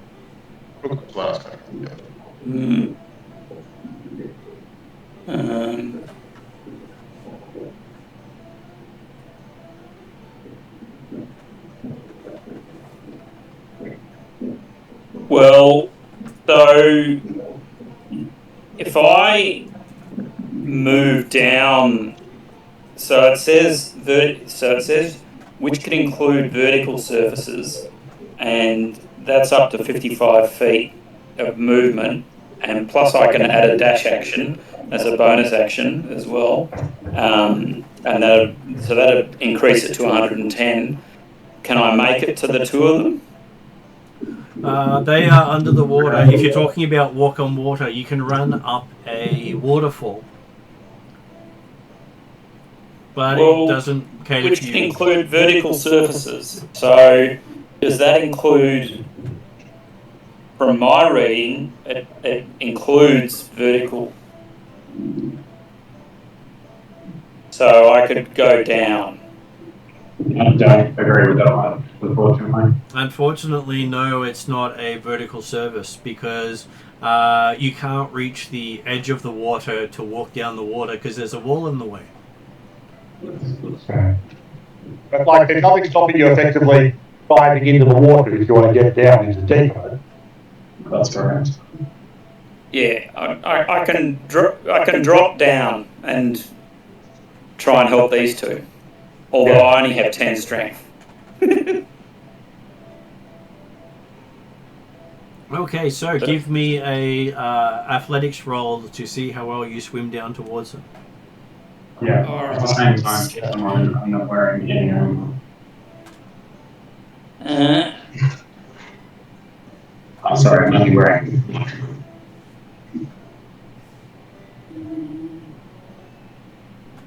$16. Okay, so you get about halfway to them with your action, with your free move. You get halfway down. Okay. You can still move. You can do another action to move further if you want to. I'll use my bonus action to get me down to. Can you dash as a bonus action? Yes. Then you can do that. Give me another athletics roll. Okay. 14. Okay, so you managed to get down to the bottom of the pool and are currently between Plumman and Bradshaw. Alright. Can I grab them both? You can. Can I lift them up? That would be a swim check with disadvantage. What if I just did Bradshaw? Would also would still be a swim check with disadvantage. Right, so I may as well go for both. Really, because the DC is probably higher. Okay. After the grab, 2 people to do 1. Alright. 10. 10. Okay, you don't manage to lift Bradshaw off the floor. Oh, okay. He is a sturdy dwarf after all. He's a big boy. Yeah. I mean, a better choice. Okay, so Bradshaw, you get to make a Wisdom saving throw as you realize you don't have any air in your lungs. You can see Trellin doing stuff when Trellin comes into your line of sight. He doesn't seem to be able to lift you off the bottom. 17, man. 17, okay. And you start to get your movement back, but you are starting to choke. So you break it at the end of your turn, but you do not get any bonuses on your round. Can I lift him up? No, because this is his turn. You've already done your movement. Okay. That brings us to Dimitri. Water spell, maybe? Wink, wink, wink. I thought I'll ask the question. That's all. Well, it's okay. Remember, Dimitri is fire, fire, fire. Water is not something you deal with too much. So what you're telling me is Dimitri is useless. I'm getting the same opinion right now, I'm just saying. But yeah.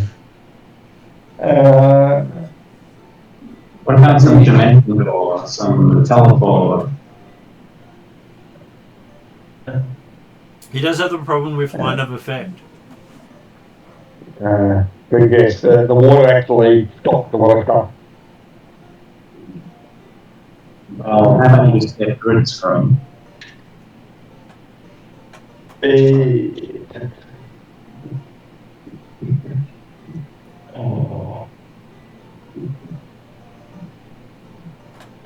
thinking. Let's go. Let's go with a scorching ray at the crab, or multiple scorching rays at the crab, and recognising that the effect is going to be lesser going through water, but hopefully enough to get through to at least attractive protection. So,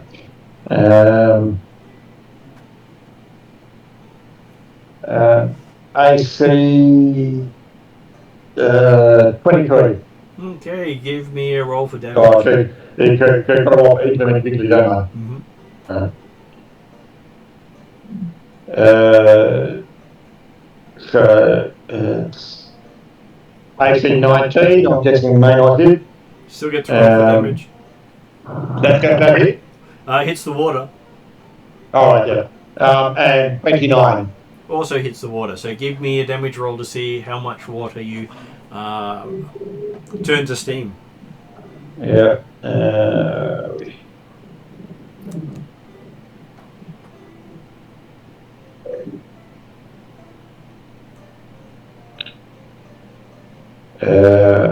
Eight, 12, 18, 20, 25. Now, just checking, Martin. 3 separate bolts. Do they all get the physics bonus, or just one of them? One for the spell. Well, they all hit one target, so just one of them gets it. Yep, happy with that. 28 damage then. Okay, so you notice the room temperature seems to increase by 2 degrees. Okay. Did it seem like the rain actually got down to the crab? No, it seems that they impacted the surface and just didn't go in. Okay. But the area around you has started to get a little foggy as the steam just starts rising up. Mm-hmm. But hey, it was a spectacular look from the side where you were. Okay. Okay, so it is now Plumman gets to make a wisdom saving throw with +0. Yeah, can you guys hear me? Yep. Yeah. Yeah. Yeah, just roll that for me quickly. You need a die roll. 18 on the die. Yeah, I'll take. Okay, so Plumman spends his turn breaking free of the effect, regaining use of his limbs. Then it is its go. It goes for a different effect with a different eye, and each of you gets to make a dexterity saving throw. Oh, wait Okay, that's a bit better. Is that everyone, sorry? That would be Trellin, Plowman, and Bradshaw. Plumber got a natural 20. Yeah, okay, that's not a good sign for me. 26. And Bradshaw. As I said, not a good sign for me. Twelve. 12. I looked like I won on the dice because I'm in the dark in the hotel room, but it was a 7, so that's 12. So, oh no. So, Bradshaw seems to have been struck blind. Oh. Imitated. Either that or someone turned the lights out in the hotel room. Well, probably the hospital rooms make sense now. It's all black in here. I haven't got any lights on, so except for the laptop. And at the same time, he has been stunned. And stunned. Mm-hmm. And that means I'm going to float down the bottom again, right? Quite possibly, I'm just You- looking up the effects of stun. You were already at the bottom, weren't you? Oh, I thought it was coming back up for air. Yeah, no, but then you got the correlation effect, and Yeah, then I got to figure that and out. down and tried to pull you out, but couldn't pull you very far. So while you're stunned, you automatically fail strength and dexterity saving throws. Oh, fucked. Okay, gotcha. So this creature seems to be doing pretty well in its own environment. Okay. Wide nature with water control. I want wide nature with water control. Come on. Well, there is on Tuesday night. So that brings us back to Trellin. So, I think I'm going to be using 2 bonus actions and an action in order to drag Bradshaw up. Wait. Simon, as in waking up, looks at you and then looks back at Bradshaw and just points, like, gestures for you to go and kill the thing. Well, how close does Bradshaw look like he's going to conk out? Simon gestures to your tiny arms and then gestures to his massive knee. You think if any of you start rising up, you will, if you actually start to move, you will be threatening its reach. The effects are, if you try and pull Bradshaw out of the way, you're going to get grabbed anyway, so you might as well go in and try and punch it. Okay, so if I use my flame tongue longsword, It will just be a long sword. The flame effect will not happen underwater. okay, so I'll just use sharpen the blade in order to bump up its stats.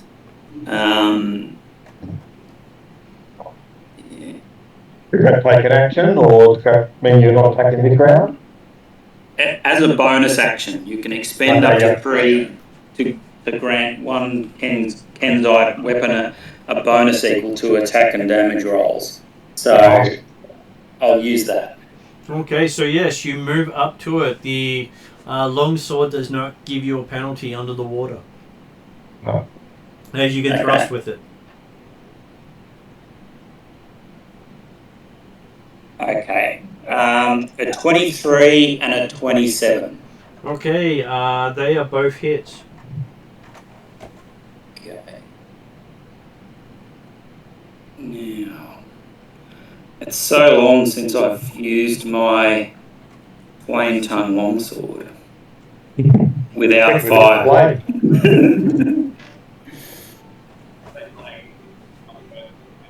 Martin, I'm going to be back in about 5 to minutes, so Yep. just roll for me. 29 damage and 27 damage. Okay, so you manage to get the weapon to sink right up to the hilt in the central eyeball. This creature is literally a beholder with crab arms. Right. Though one of its arms does illusions. One of its eyes does illusions. Okay. Right. Which you might take an illusion of a hold to above the water. Because it was getting you to use your effects on it. Yeah. Okay. Okay, so yes, you have slain the beast with a mighty Oh, blow. nice. Awesome. And then we can rise up the top. I believe Bradshaw, sorry, Palmer will probably drag Bradshaw up top. And between the three of you, you can make your way up to the top. Even though Bradshaw and Plumman were close to expiring, if they had have spent another full round down there, they may not have made it out. Look, Plumman has advantage on his athletics check to swim out, so I think he might be okay. Both of you had to drag Bradshaw with you because he had been pretty much reduced to a automatic fail on his athletics check. Okay. Yeah, no, I'm pretty confident in my ability to drag Bradshaw's fat ass out of the water. Yeah, I mean, Palmer spent a lot of time swimming because he didn't like the force. Okay, so yes, you have defeated a stunted Eye of the Deep. I have never heard of that. That's because it's it's an aberration from the expedition to the Barrier Peaks. Okay, I will show you how it shows the creature. You can see that in the side. So I can make it the big screen. Where's my big screen? There. Dice. There it is.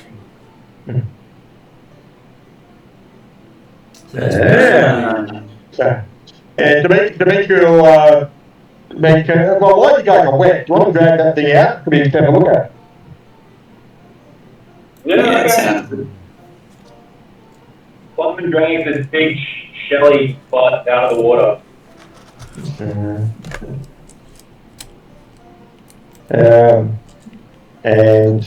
And he gets his glaive at the same time because it was on the floor of the pool. Yeah.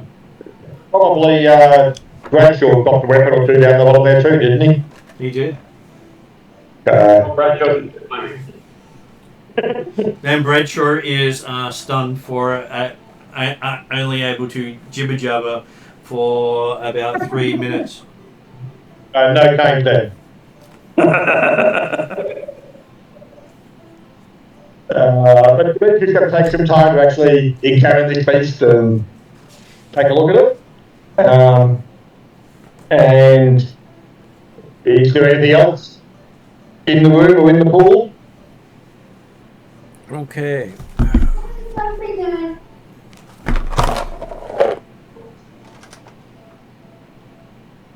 You see a bit of gemstones, some platinum, a necklace on the floor, as well as what appears to be a glistening metal tube.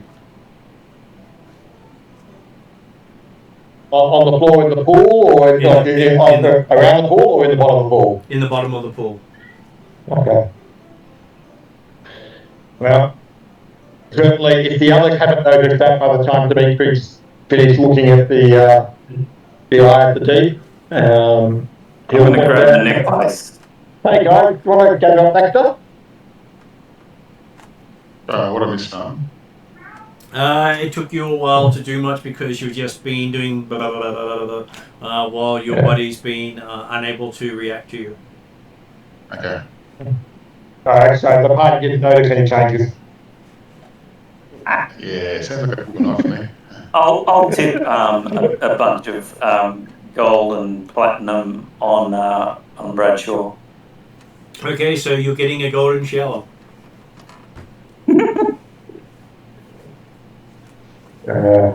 However, Bradshaw would like to take that. Bradshaw just doesn't know what to say right now, basically, but he's had an interesting night. Okay, well, I guess you said there was some like coins, the necklace, and a tube. Yep. Well, have a look at the tube. Okay, opening the tube, you see what appears to be designs of the place you're in, with script beside it. Script, but not stuff that Dimitri can read yet. Still the Yeah. same. It's the same language of this place. You can identify some of the letters, Yeah. but you can't get the context for what it's trying to say. Okay. Now, I'm sure that I've already tried using the comprehend language of Jigsaw on this, haven't I? You have. Yeah. You know that the comprehend languages doesn't actually decipher anything that is extraterrestrial. Yeah, no, happy with that. From Demetri's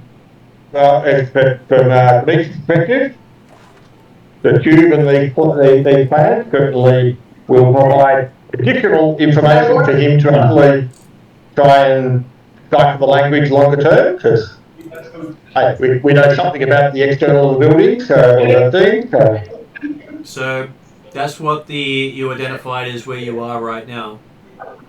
Okay. With this is the area that you're currently in. Yep. Is there any sort of label or anything like that on the central thing? The central thing doesn't seem to have entrances or exits. But you can see there is a door here. There is a door over here. There is an open entry on this side of the room. There is rooms over here that all appear to be designed for storage of personal gear. Okay, you have to change rooms. So everything with a 5 on it is a change room. Right. Quite a few of them. And okay. I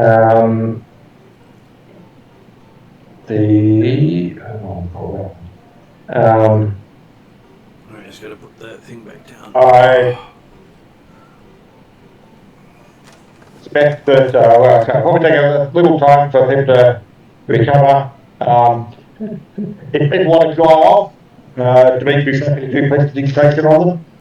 So, I'm going to take half an hour, hopefully, to restore my key points. Is that through a short rest? No, it's a different mechanism in order to restore my chi points. well, a short rest, you probably, if you've got half an hour, it might as well probably take an hour to have a short rest and people can recover their hit points and things. Yes. Water, usual stuff. Yeah. I think that's sure been hit a few times so far now. So Remind me how to recover hit points in short rest for. you can spend your hit dice to recover hit points. You roll. Gotcha. You roll a number of hit dice, and that's how many hit points you recover. Okay, cool. Oh.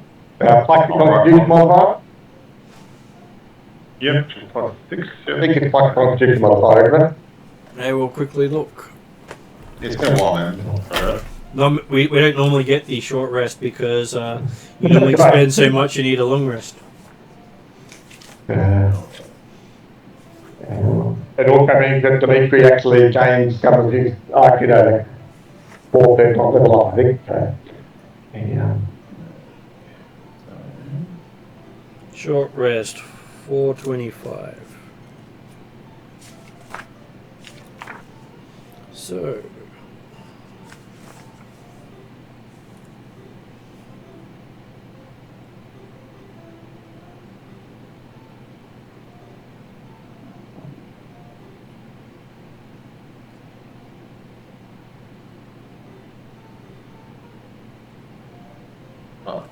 Oh, the other question I was going to ask, but let Mark do the first thing.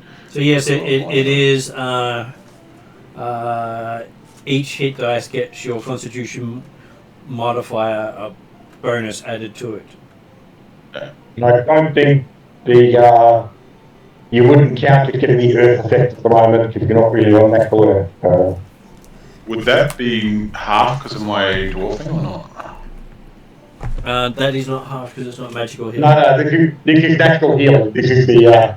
Cool. I'll just check. I'm just double checking because lot of the other stuff I've got written at home. So I've gone to max again at 125. So How many dice did you roll? 2 dice.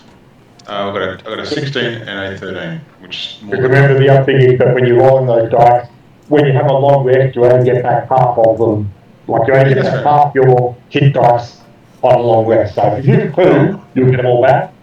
But if you use 6 or more, Yeah, then 6 or more, you only get back 5.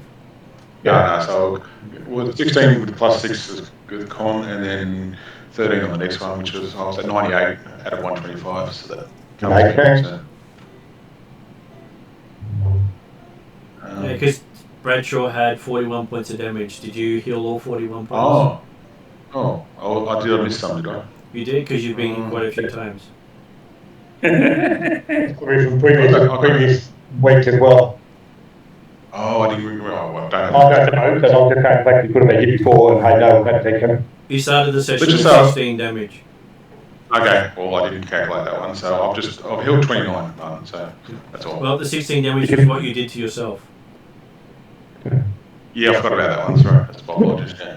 Yeah, you can always do more hit dice if you want to. Like on a short rest, you can roll the dice and use them as you go through. Like, you don't need to declare how many you're starting and only roll those dice. If you're still damaged by at least a hit dice worth, then you might as well do more.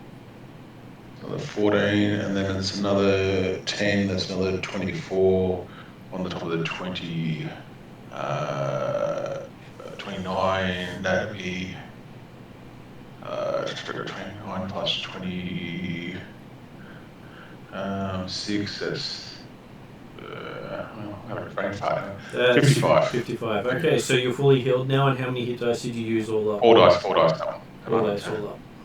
Yeah, I'll put it right down too. Okay, did the other person I have with damage is no one. Other people may get hurt. It's just the 30 minutes. Well, no, we've got an hour. Because we did a short round. Now I was stunned before and I was blinded. Am I still blinded? You are not. Okay, cool. Start. It was also a timed effect. Cool. Just to double check. It would be unfortunate if it was permanent. Wouldn't surprise me after the night, okay? But yeah. I'll just be quite honest about it. Knocked out by Doppleganger. Tend to be nice to Dimitri. God, that killed me, by the way, just let you know. I thought you would love that note down there, because I thought they'd pick up on it straight away. When you text me, it's like I'm going, oh, this is going to be so much fun. It's like, yeah. The exact words were helpful, by the way, Dimitri. So I was like, and I'm sitting there going, oh, Bradshaw's not really helpful. This is going to be completely opposite. They're going to say, I think to myself, they're going to see right through it, no matter what I do. It's like, yeah. It's one of those big, the idea that the party does have some natural immunity against doppelganger infiltration. Because the doppelgangers do not get perfect recollection of who you are and what you do. They get knowledge of you that your character has, just not your personality. They can pretend to be you, but he was more intelligent than you. We work together. I thought I tried to do well with the elven bit as well, but when it came out perfect, I'm going, yeah, that's probably cost me that one. It's like, it was worth a shot. I was trying to think what else I can do. It's like, because he also knows the languages of those he's looking at, so he could use the language memories from both Dimitri, Trellin, and Bradshaw to speak. Well, I went Elven just to go to Trellin, but I realised Dimitri probably knows, because I knew Dimitri told me, but the Doppelganger probably didn't know that. So it was like, okay, it was worth a shot. I mean, I'm not sure about plowing, but yeah, I was still thinking about that one, but yeah. But it was funny. But obviously, while doing that short rest stuff, Dimitri would have been spending some time looking at these blueprints, saying, "Oh, hang on," and effectively working on deciphering the language based upon what he knows about the layout of the ship we've already been, and saying, "Hang on to that flag." I I'm just wondering forgot if my they game may have have a- a map, so I'm going to see if I can bring my map on and put it on the So screen. what do we get by the way, guys? Okay. Like treasure-wise, Yeah, because I was in the toilet, so I couldn't hear it. there was some coins and some jewelry at the bottom of the pool, but also there was a tube like a steel tube that actually had blueprints of the ship. Oh, okay. Stuff that you Bruce wouldn't know. Yeah. So that actually got maps of all the levels. It does have maps of all the levels. Yeah. I was just trying to find a way to share it.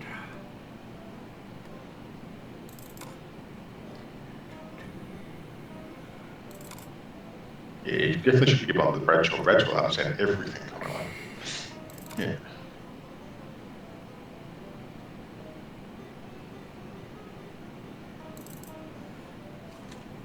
I knew as soon as I started being nice to Demetria that I knew people would pick up on it straight away. But yeah, it was like it did say nice and helpful. I was like, I'm going okay.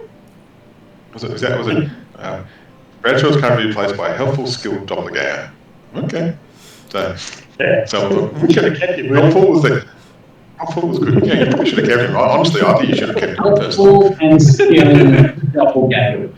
That's right. When I said helpful, I knew exactly where I was going with it. So Yeah, it's really great that we had a helpful person brought into our party. And what happened? Nick sliced. That going on around here.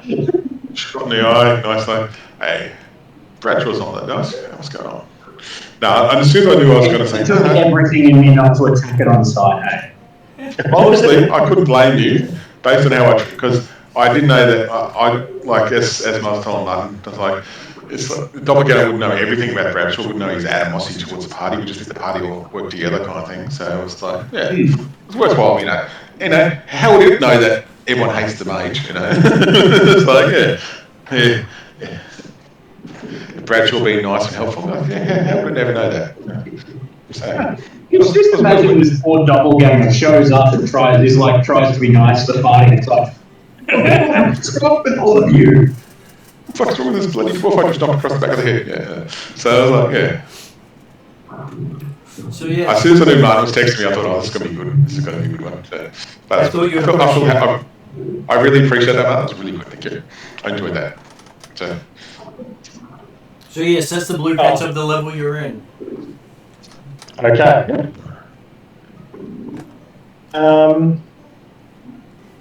Noting that we were looking for overarching objective, we knew there were some doors at the base of the ship, which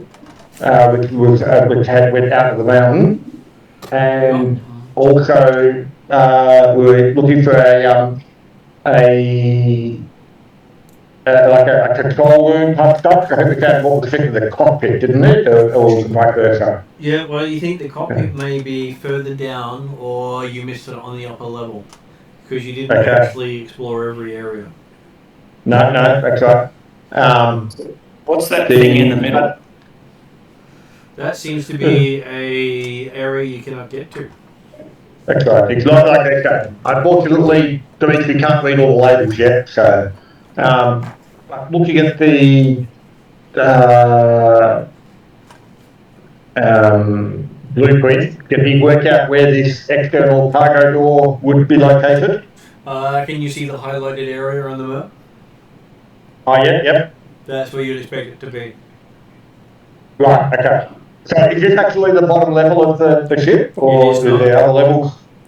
There are more levels after this one? This is level 6, and there is also level 7 on the ship.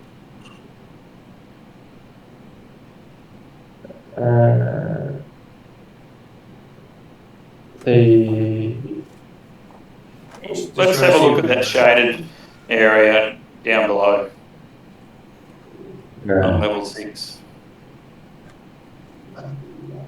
Let's try and see if I have a map for level 7.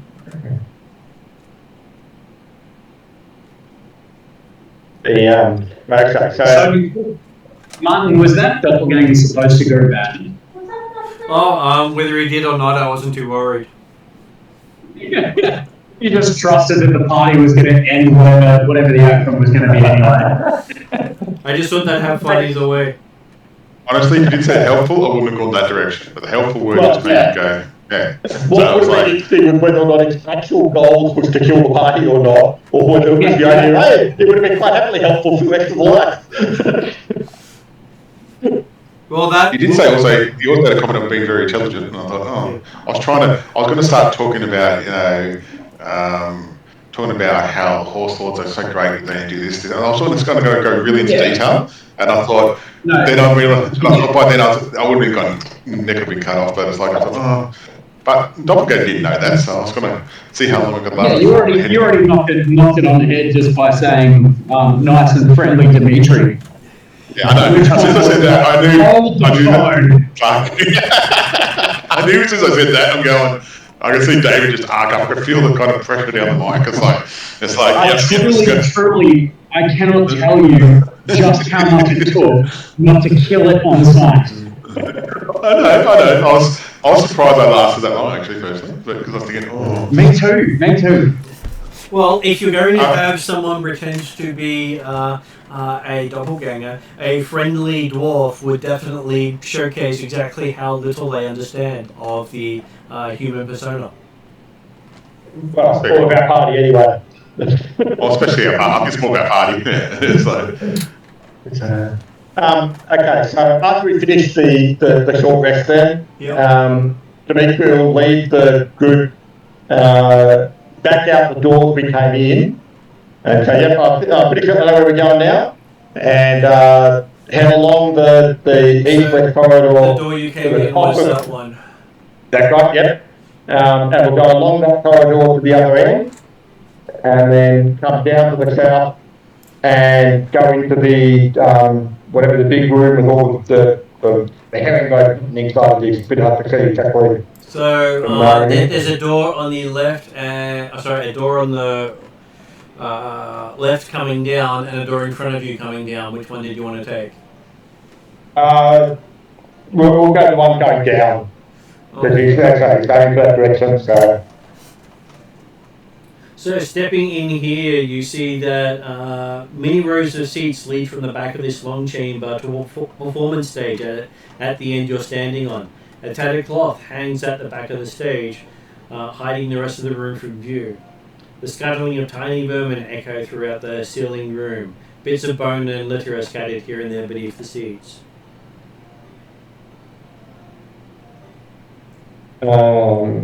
And Dimitri hears a voice in his head saying, "Welcome."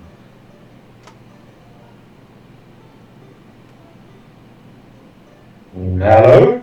That's not creepy at all. I am glad someone of intellect has reached these depths. I take offense to that. Doesn't actually speak to the others at all. Okay. I don't think you guys are hearing this at all, so... It says, unfortunately, I seem to be unable to reach most of your fellows. Well, if you're looking for mine, that's not surprising. And who might you be? Me, I'm just a explorer. Have you been here long? I feel like I've been here forever. It would be great to find a way out. Well, where are you now? Nearby. Okay. Dimitri's quite happy to actually be talking to having his kind of conversation. It's audible. Though he does know that you have rather murderous friends with you. Well, what the frick are you talking about? You're talking into the thin air. Okay. Nearby, you say you are. Well, Is he lost it? You sure he's not one of those doppelganger guys? Let's just swap his head off. It's me. Murderous means that at least we are honest and don't hide. We don't try and deceive anyone. We perceived a threat and we decided to deal with it. Dimitri just mentioned the words like, okay, in complicated call happening in Dimitri's head, you're only getting half the time. Yeah, I still getting think Dimitri's Dimitri's side, okay. Yeah, well, that's just Jeremy okay, if you're talking. nearby, okay, if you're nearby, then perhaps you can come out and we can meet you and work our way out together. I'm right here, man. What's the problem, Richard? So good? At which point, Bradshaw notices that there seems to be a floating jellyfish amongst the party. I just point. There's Well, for those who can't remember, they did have a flump That's right. traveling with them last We had the plump. who can turn invisible. Yes. there's But when we spoke to when we spoke to the plump last time, it was not a threat. But it was also planning on waiting in the room, was it not? I know it Where we left it? You took it with you. Of course we did. Okay.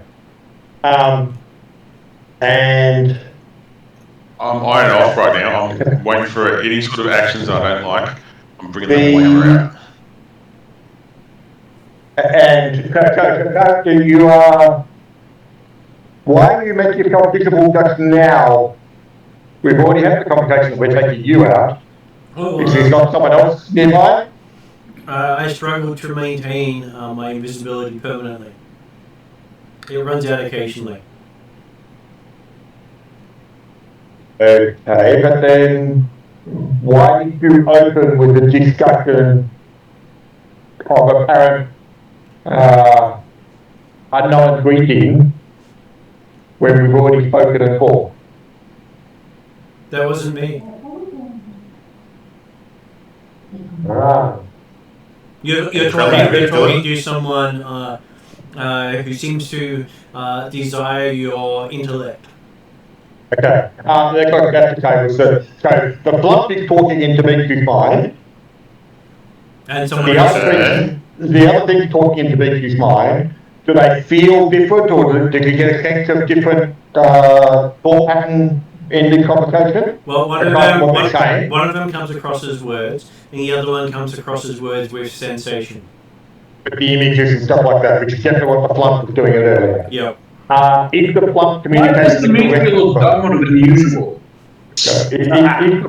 if the plump communicates with the others as well, or just Dimitri? He's communicating with the others as well. Yeah.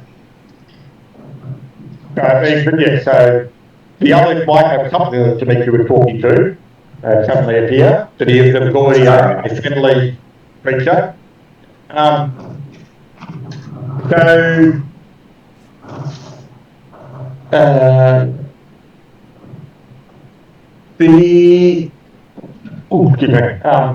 So maybe you'll then call out again saying, so as I said, if you want to leave this place with us, then perhaps we need to come out and we can talk. My companions have difficulty following the conversation at the present time. Will they stay their hands? Well, unless they're reason to attack. Well, they are bloodthirsty fighters after all. Yeah. We are, but we can What's going on, Dimitri? act judiciously. Dimitri's quietly started to give some hand signals that may or may not be interpreted correctly, but basically he's implying the idea of spreading out and making a bit of space or look around. And remembering also that they would have heard or seen, like in their mind, the blunt comment about the fact that the other entity in here is interested in Dimitri's mind. I didn't think it was much of mine in the first place, but that's my call. Lyman will be actively looking out for other creatures or threats. Okay, so this is my thought. If anything gets attached to Dimitri's mind from a physical aspect, we throw a hammer at it. So if it hits Dimitri by accident, no brain left, all sorted. How's that sound, Alan? Now, Bradshaw, you've never been accused of being smart, but that's a very intelligent thing you just said. What's that? Yeah, I feel that. Go ahead. Get it, Dimitri basically signalling to start spreading out and looking around, and as part of that, Dimitri will probably move more into the centre of the stage area, I guess. While again looking around. Okay, so. And yeah, so the response is, well, yep, we can't help you if we can't find you. You know, they can't actually take your intellect if your brain is caved in. Should I threaten Dimitri with a smash of the brains if the thing does pop out? I'm thinking I've got an idea here. Use him as bait. Technically, Dimitri's already done that by put the movie into the centre of the stage area. In Simon's head, he looks at Bradshaw and says, "Now, Bradshaw, I know you can hear what I'm thinking." He can't. Please say no, you might. I know you're thinking the same thing anyway. The flump happily translates and puts Plowman's thoughts into Bradshaw's head. Okay.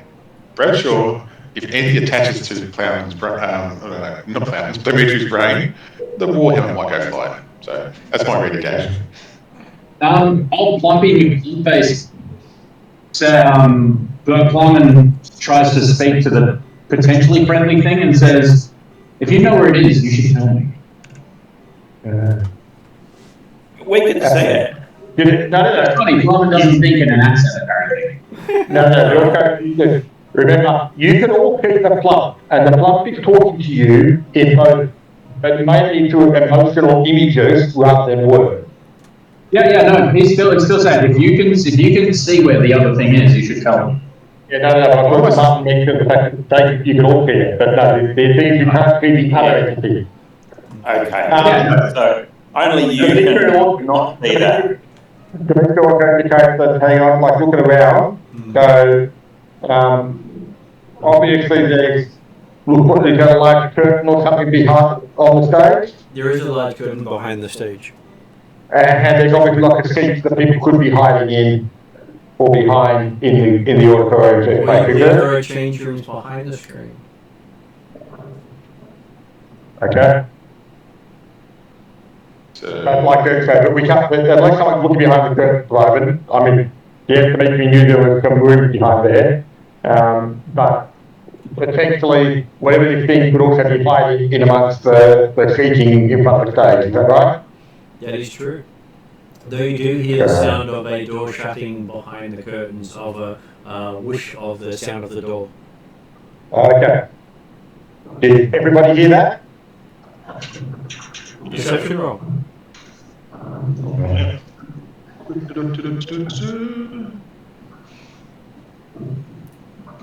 Wow. I am shocked by the number of that dice.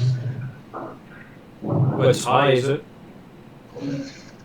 That's a 28.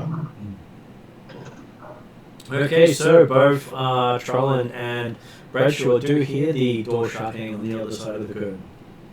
Hang on, let me roll the dice. Dice. 9 for... Oh shit, natural 20! Nice. I wouldn't believe it either, but here's a screenshot. All of you hear it. Do we hear exactly where it is, or... On the other side of the curtain. Okay. Is the curtain one long thing, or have they got a gap in the middle of them, or...? It is one long thing with a gap at the end. Okay. Do you want me over the... I'm would like to act. Go Clement. Oh yeah, he's going to hurl his blade at where he thinks it might be. Okay. It's a big heavy curtain in the way. I don't think it matters, Jeremy. It's a 10-meter long pole with an axe on the end of it. Fair enough. if you can't see it, it's going to be at disadvantage. Yeah, that's right. That's okay. Yeah, he's trying to act in the general vicinity, or good, or play. Dimitri's going to go down to the far end of the stage to try and look around the curtain. And I'm assuming he's coming into initiative kind of that, potentially. So I think I'll call initiative then. And we shall see what you do.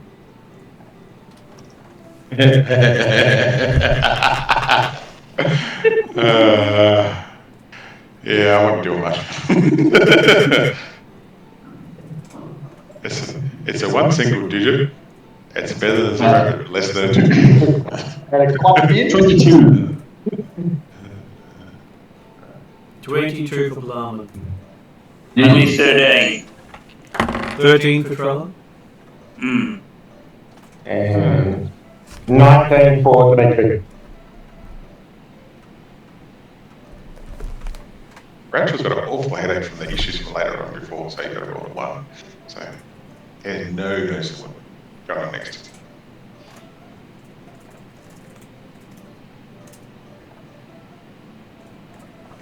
Okay, I'm so still surprised somebody talked to me Maroon, so. Blarman does his glaive toss.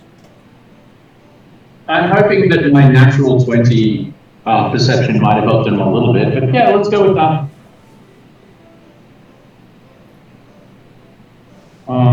I mean, do you want me to roll for it? First, because it's fully concealed, if it is the square you're aiming for, you get a 50% mischance. So Yeah, cool. choose odd or even. Odd, please. Okay, so if you are going to hit, it will hit. Awesome. Well, that's a 14 on the dice.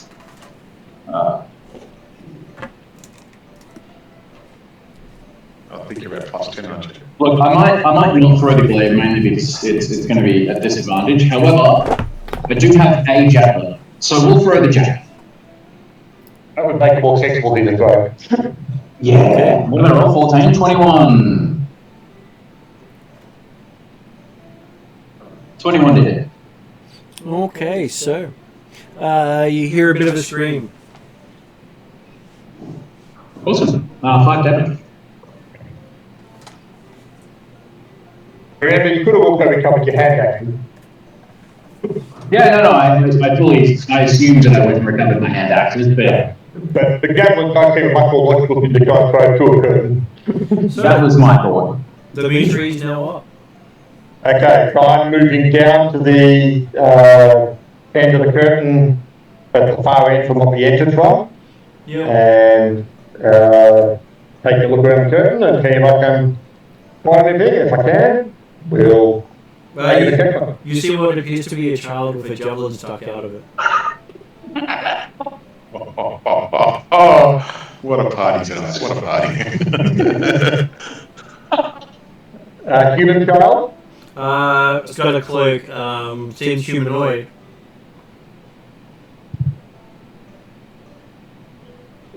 There you go.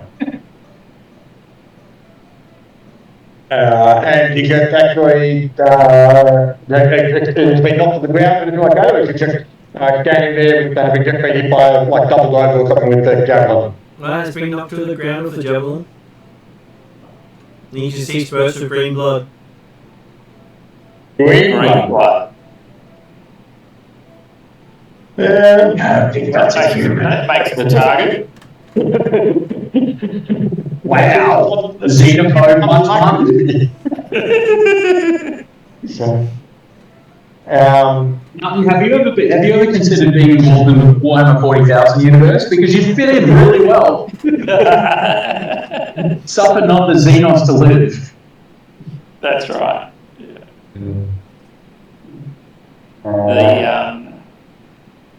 Yeah. The black whatever's. So is it 1,000 or something like that? Yeah. Go through what are you doing? Okay, so let's look around and look at the green blood. They'll say, I believe you just showed yourself. Remove your hood. Otherwise, the next one comes for your face. Dimitri will hold off actually doing an effective action right now. Okay. Could you imagine being this poor creature? You're like, oh, I'll just go and close the door so we can have a private bourbon with my friends. And then just this javelin gets launched at Mark Jesus through the curtain. Embeds itself into your shoulder. It was obviously a trap door. Yeah. Like that. Okay, so the humanoid pulls their hood back, and you see a purple skin showing with a red eyeballs instead of white. And Looking at- identifies the creature. Looking at you rather accusingly. Looks to be a child. What is your arcana? Do you want to do an arcana check or basically? It is an arcana check.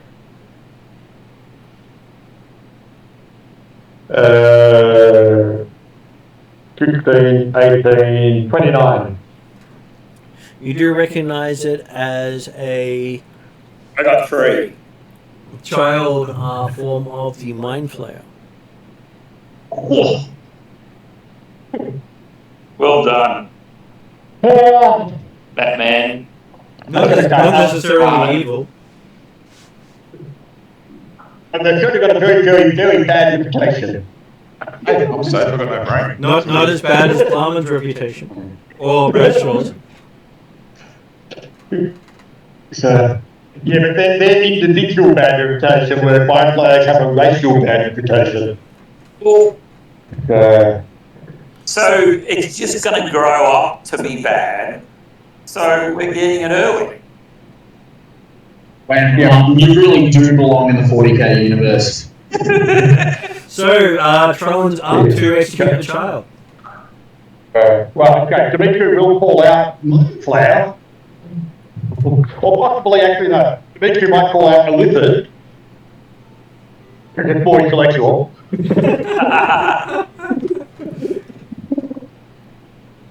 What does Trolland do? Well, I will have my bow half drawn, but kind of at 3/4. Just Remember, you can't actually Not see ready. into the curtain at the moment. yeah, You'll have to move to a spot where you can actually see around the curtain or yeah. behind the curtain. I'll move to wherever Dimitri is. You draw your arrow around Dimitri's shoulder, because he is short. Yeah. Yep. Okay, Bradshaw. Well, I Is was it hammer time? over the one. Well, That's right, you do miss your first turn as you're sitting there going, not sure what's happening here, as we're up to Plumman.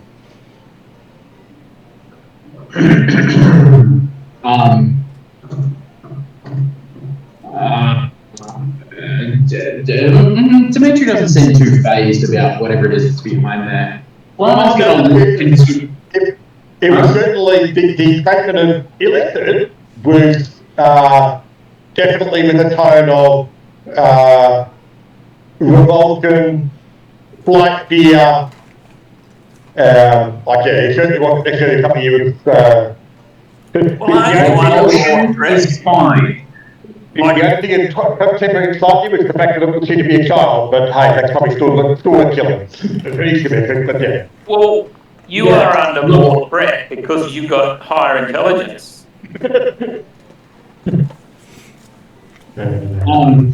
Yeah, Plumman's just gonna. So this is not the blobby blob, right? No. The blobby blob is still can see, yeah. Yep. And it's floating probably somewhere near you on the stage or out on the stage area. Whereas this thing behind the curtain behind the stage. Hang on a second. Oh, sorry, I've just got to yell. As if you actually do worse. Sorry, one of the big bosses is actually just showing up to drive a bus.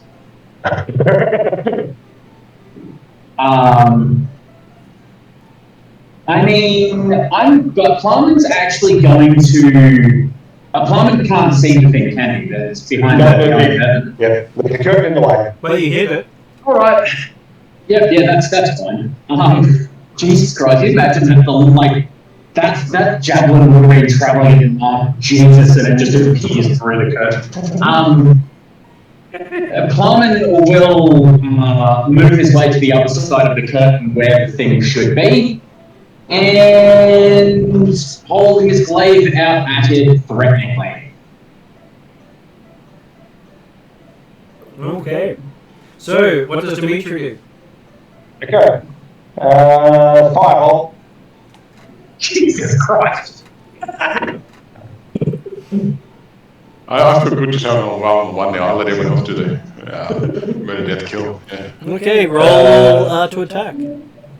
Yep. That's going to be 26. That's a critical hit. So they're lawful evil by nature. Killing it is fine. Only in standard 5th edition are they lawful evil by nature. This setting is not standard 5th ed. This is a setting where lawful, neutral, and chaotic are the alignments, not good at evil. Martin, can I just do intercede with roll of cool Plumman on him? Sure. If you'll let me, Plumman would like to put himself in between the child and the firebolt. Sure. Jeremy gets to roll damage against Plumman. I don't know, he's not going to be shooting at Plumman. He got in the way after the bolt was left. He's intentionally trying to take the hit.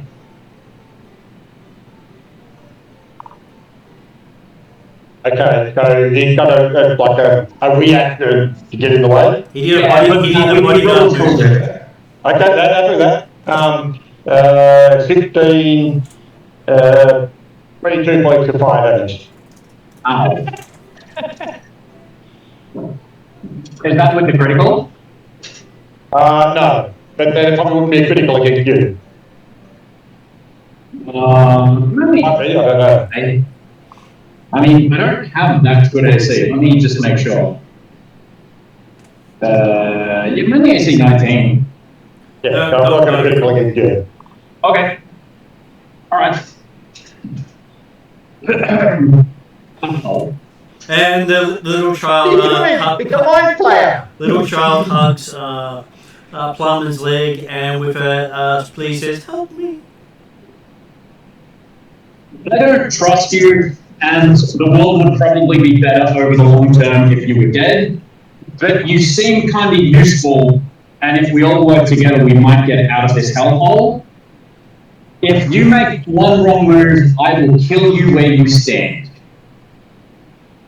Or in this case, crawl. Sit, lay down, kneel, whatever. You see her technical sort of move in what you take as a unhappy sort of movement. Yep. Be as unhappy as you want. You're still a mind flayer. No, I don't know that. You're still creepy, and your parents would probably try and murder you. Dimitri did fall out when you jumped the bottom of his bolt, saying, "What are you doing? It's a mind player." I don't know what a mind flayer is. It's a child. It's got green blood. I mean, you have red blood. That's kind of weird too.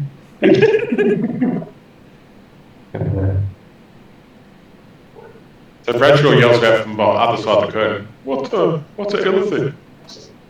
I don't really know. Tell us, Dimitri, I know of all things, what is an illithid or a mind flayer? Even if it is a child.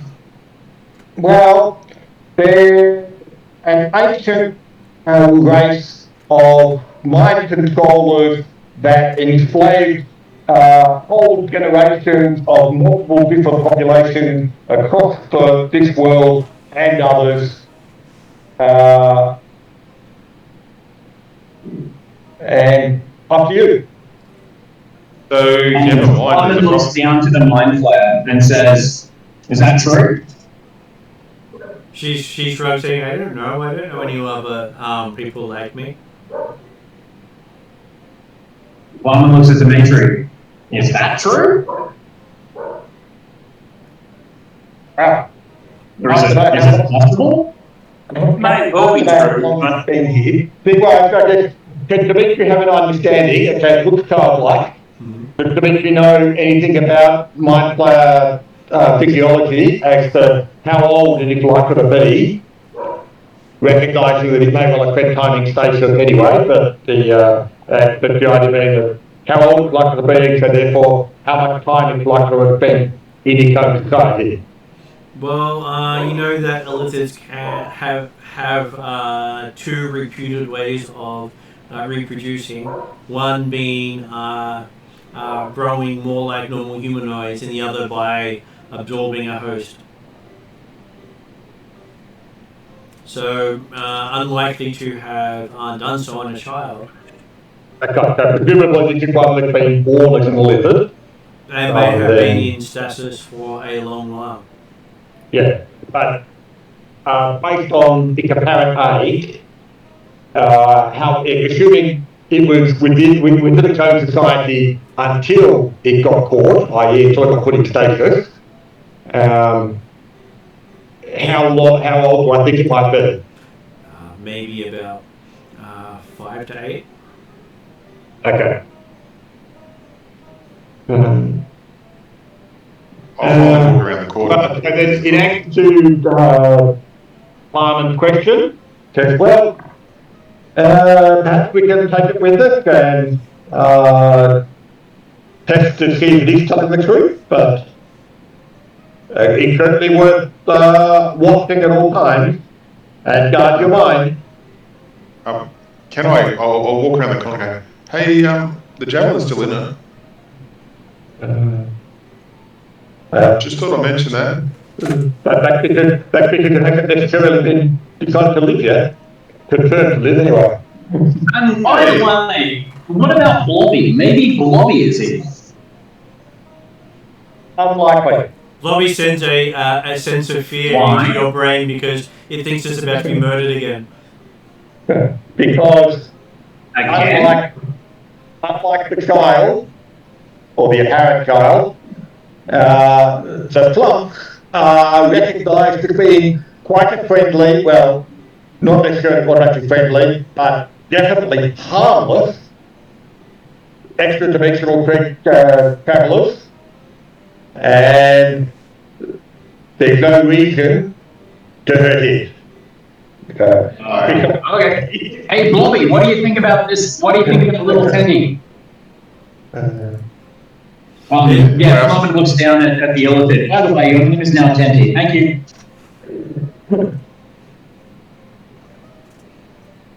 Maybe certainly happy to listen to what the flux interpretation of the creature might be. So, its interpretation is confused, frightened, as you believe it thinks the creature is confused and frightened. Mm-hmm. So it's saying that Tenty is confused and frightened. Yep. Yes. I'll bend down the one knee in front of this child, saying, so you're the only one here of your kind, is that right? It looks at you and you see its squid-like face. So there's only one of you here? I've seen enough hentai to know where this is going. Right.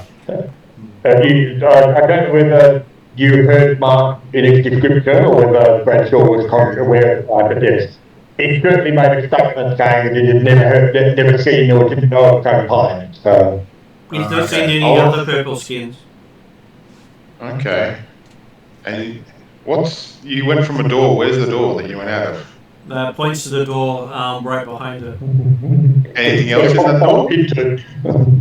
That's where Or it just- is. Would you like to show me where you live? Just to make sure there's no one else there. Looks at you and says, "But your friend stabbed me." He comes across the wrong way sometimes. Threatened to kill me. No, I don't. I meant to stab right away sometimes. No, look, we thought we were under threat, and there was the thing. I absolutely meant to stab you.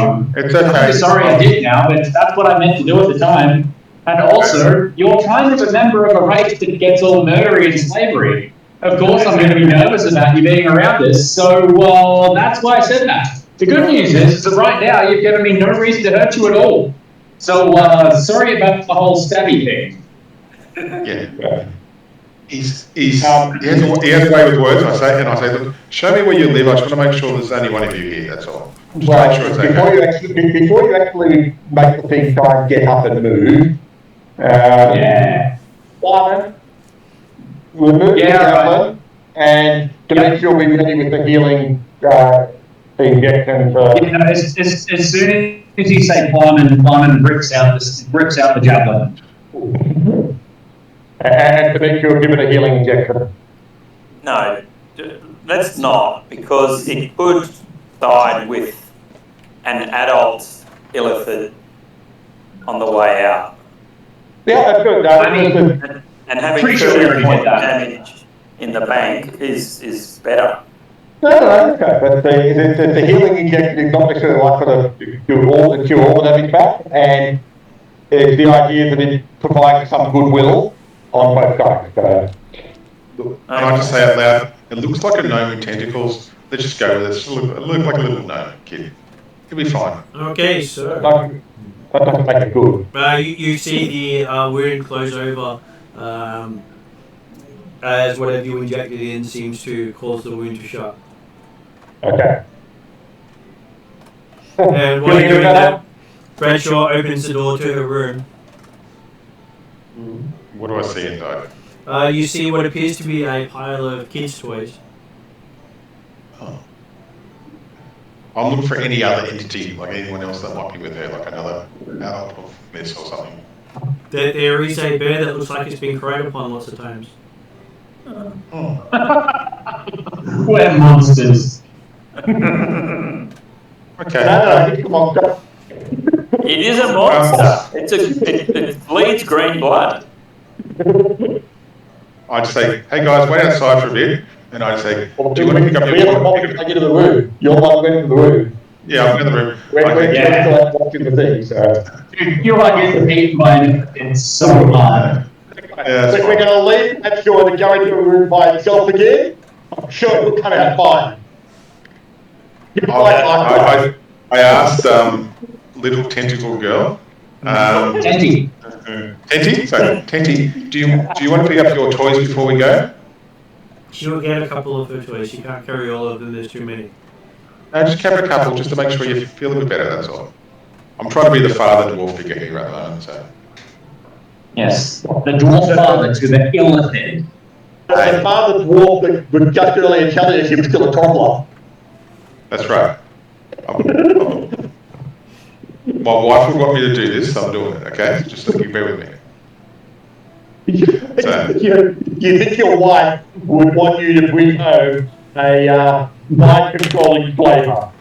She wouldn't want me to kill a child, okay? That's what I think. She has a limitation sometimes. Not many, but she does. I don't know the limitations on killing it. Oh, yes, there is. She's got some moral standards. Oh, she has some moral standards. Not many, but she does. So. Anyway, so. Okay. Okay, guys. Nothing else in the room. Just some toys in the bed. Nothing else, unless you want to look yourself. We see her grab a little backpack and stuff some of her toys in it and come out. Yep. The big bear sticking out of the top.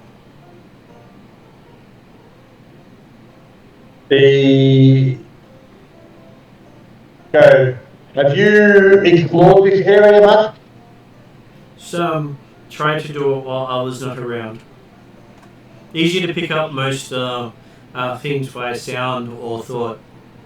You sound loud, she says, pointing at Dimitri. Hear you far away. Mm-hmm. Yeah, we have that problem a lot, I say. Points at Bradshaw, can barely hear you. I go, yeah, that's better, right? Yeah. And that doesn't mean you need to speak louder. I wasn't going to.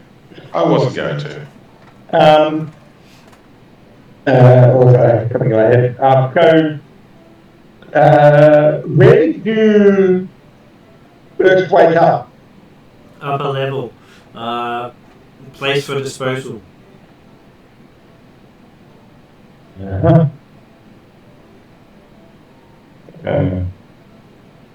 Was last in series and fault with system.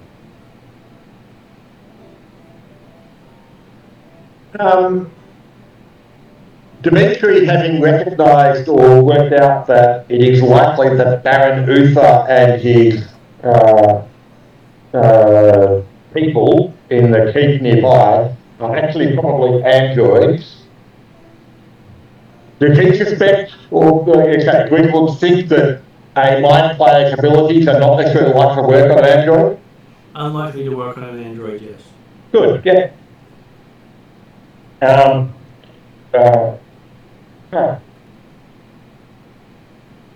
I think we should be able to get out of here fairly soon. So a short couple of times, we'll be able to take you somewhere safe. Because, as I'm sure you're probably aware, having or you will be aware quickly if you have the opportunity to review the minds of those nearby. The world out there is probably not a very safe place for you, but I believe I can find a safe place for you to live. Probably safer than here. Many murderous things here. Absolutely, definitely safer than here. So, and yeah, we'll start walking down the centre of the Isle of Teak and things like that to get to the door at the other end. Yep. And, okay, so can we ask the idea? We're actually probably aiming to fix the idea, if you can, about the idea. You say you've met many murder things you've been avoiding and things like that? Can you describe or talk about them? The roof attacks you in that room. In the room we're about to go to? Yes, room at end of aisle has attacky roof. Tries to eat things that move through room. Dimitri will stop walking down the middle of the corridor of the aisle and encourage the others to stop also. But snacks in room below. So the room below 9 is listed as Robo Snack. That's where she's been eating. Right, okay. But when she talks about the roof attacking, can she provide a mental image of exactly what it is that's happening? Looks like the roof dropping on you. And so Dimitri can interpret that to, like all the creatures are like basically 10-foot flat curtains that jump on top of lurkers and cloakers and stuff like that. It does remind you of those creatures because you have met one. I'm sure we met at least one of those back in when you first entered the ship. Yeah. I thought we met one around level 6 or something like that. But did we? Okay. In which case, Dimitri will mention the fact that, hey, be aware, guys, ready that for... was probably a different character, so carry on. Okay. But yeah, so Dimitri will keep heading towards the door again. It's going to be on the stop when Dimitri indicated, and go, hey, hold on, guys. And warn them about the fact that, yep, there's likely to be a lurker above on the roof. So don't walk straight under and be ready to take a good look and shoot up if needed. So The girl actually provide a name other than Tenty in this quick conversation? She says she's never been given a name. Okay. Tenty it is. So, yes. So in which case, then, to make sure that yes, Tenty suggests that there is take a picture on the roof on this one. Be prepared, and we'll open the door and have a look and see what you see. Yeah, okay. Okay, so it looks like it's a rather normal looking room. Though you see tattered and mildewing carpeting covers the floor, and no furnishing. At the southern end of the room is a broad high bench like a tavern bar. A complex collection of cylinders, tubes and boxes, spouts and spigots is arranged behind the bench, and some of the spigots drip liquid and semi-congealed colourful substances. Can we see anything on the ceiling? Ceiling looks nice and clean. Is there any light sources or light panels on the ceiling? There are in the corners of the room. And based on how the light panels have been situated in previous rooms, there can appear to be their light panels being covered. Let me check how they do the other rooms.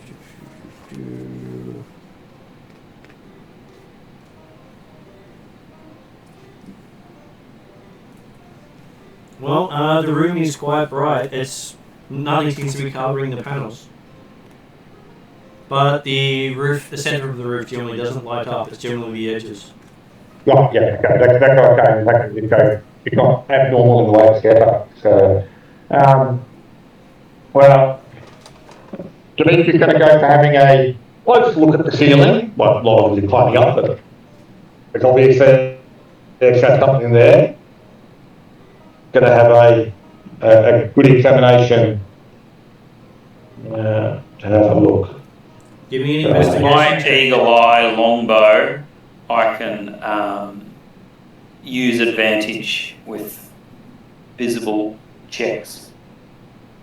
Yep, well, so I'm expecting that you guys are also looking carefully, having been told to expect something, but Dimitri got 27 on investigation. Okay, you can see the slight ripple of what is creature and what is roof. And in which case then, I don't know if the others have seen it or worked it out yet, but Dimitri will basically indicate, saying, okay, looks like it's those sort of dimensions there. How big does it look like it is?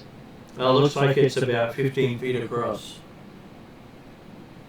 Okay, so filling up most of the width of the room. It does fill the width of the room.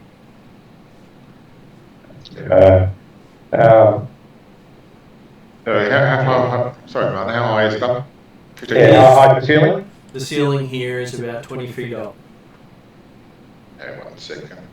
Just got to check the range of a certain item I've got.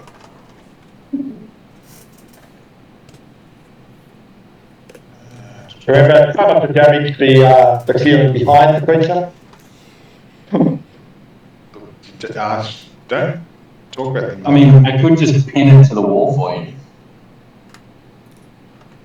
I would expect To the ceiling, sorry. You can probably almost reach it with the glaive. So. Just give me a boost, mate. So Tenty taps Plumman on the shoulder. Yes. Hold her hands up. Can you lift me up? Yes. Tenty's not quite as long as the glaive. You might have trouble trying to actually. Let's see what she can do. He does so. Absolutely. Okay, so she makes what appears to be a mind-numbing scream, just not directed at you. Oh, anyway. It still makes your head ring, even though you're only on the edge of it. Mm-hmm. And the creature in the room drops to the floor. Or the ceiling apparently falls to the floor. Well, it turns brown and drops as apparently it can't keep its form while it's stunned.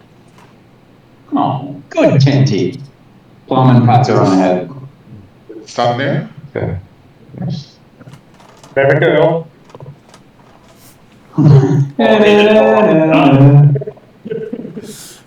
was about to say that too, thank you. Well, that saves me from throwing away, man. Well, and he's back with your Warhammer. Okay. Probably not dead, I'm assuming. It shouldn't be dead. Well, she dealt 18 points of damage with her scream.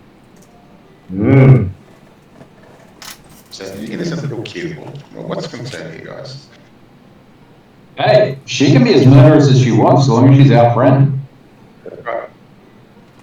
So, all these things distracted, unable to act. What do you wish to do? Bash the shit out of it. I missed on the first hit, even though I got a 1. So it was 1 and a 3. And 28. 28. Okay, so the 28 is definitely a critical hit. Cool. Is it advantage because it's stunned? It is advantage because it can't move. That's right. It's effective on AC 0, probably. 25 for 30 hits. That becomes a critical hit. 70 Natural damage. 20. Natural 20 for 31 on the next hit. Definitely a critical hit.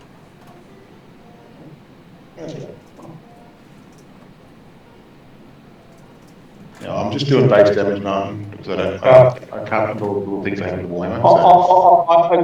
Dimitri's standing back thinking, well, I'm glad to see that Plumber is an expert at shooting a hitting person, and the other two can do great jobs against runners.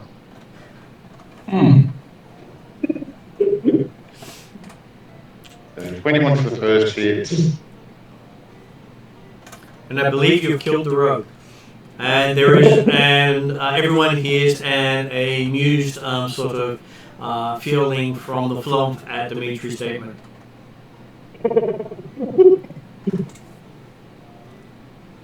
And Great the critical had less damage in the first hit, so how was funny. That's okay. I feel better now. I usually hit something with Warhammer after many get close to bloody crap. So. Well, we'll have a look at the room and make sure there's nothing else of interest in here. I suspect that There is the you probably would food. have. There is the food bar at the end of the room, which also has a side door. But can I ask the Teddy? Indeed. Is there any other of these creatures here, or this is only one? Just one. Okay, thank you. She normally grabs food and runs out after stunning it. I've got to say, Dimitri said talking telepathically on the idea that you would normally just if you walk in, get the food. Yeah.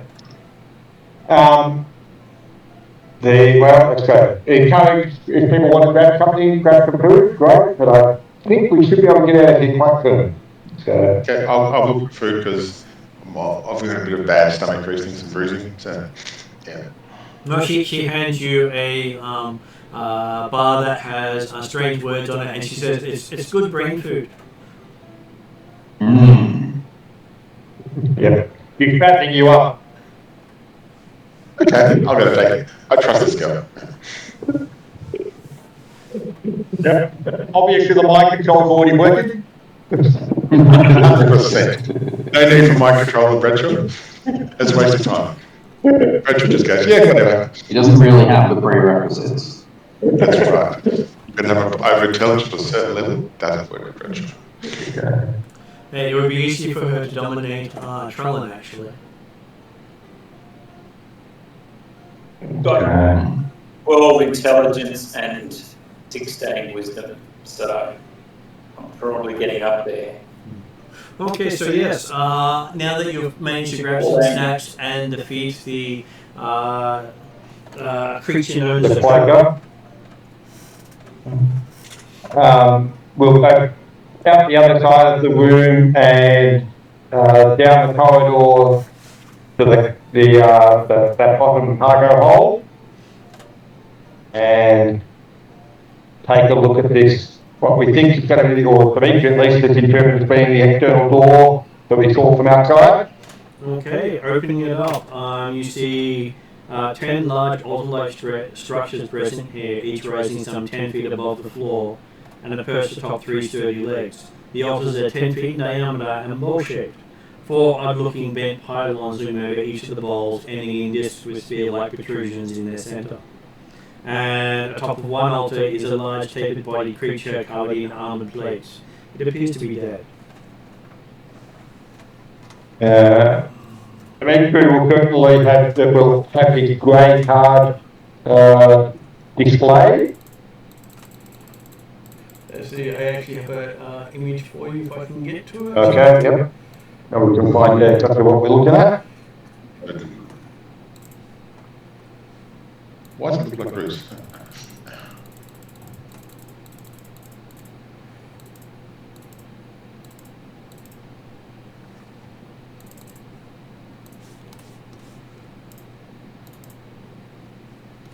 So you see that there is a creature there. Okay, it's looking supposed to be a boule that's on the... It is exactly. What's the name for me? Boule? Yeah. For him it would be Brulee. Because, Bruce is his way of doing things. That's right. The Bruce way. But a boule is a land shark. That's what I thought. It sounded to me. I just didn't know. Right, yeah.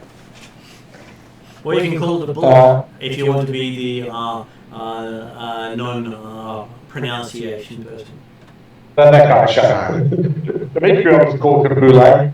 More intellectual. And you see a door to the outside world on the far side, and we'll stop the session with you seeing the door. Okay, and the door is open or just... You can see the control set. Right, okay, but it's closed to one. After that. So you Okay, well, thank you very much. You have seen a way out. Probably. Is the map correct and the estimation of where that cargo hold door was below the level of the entrance we used going? Okay, so I shall put it to end credits and chat to you afterwards.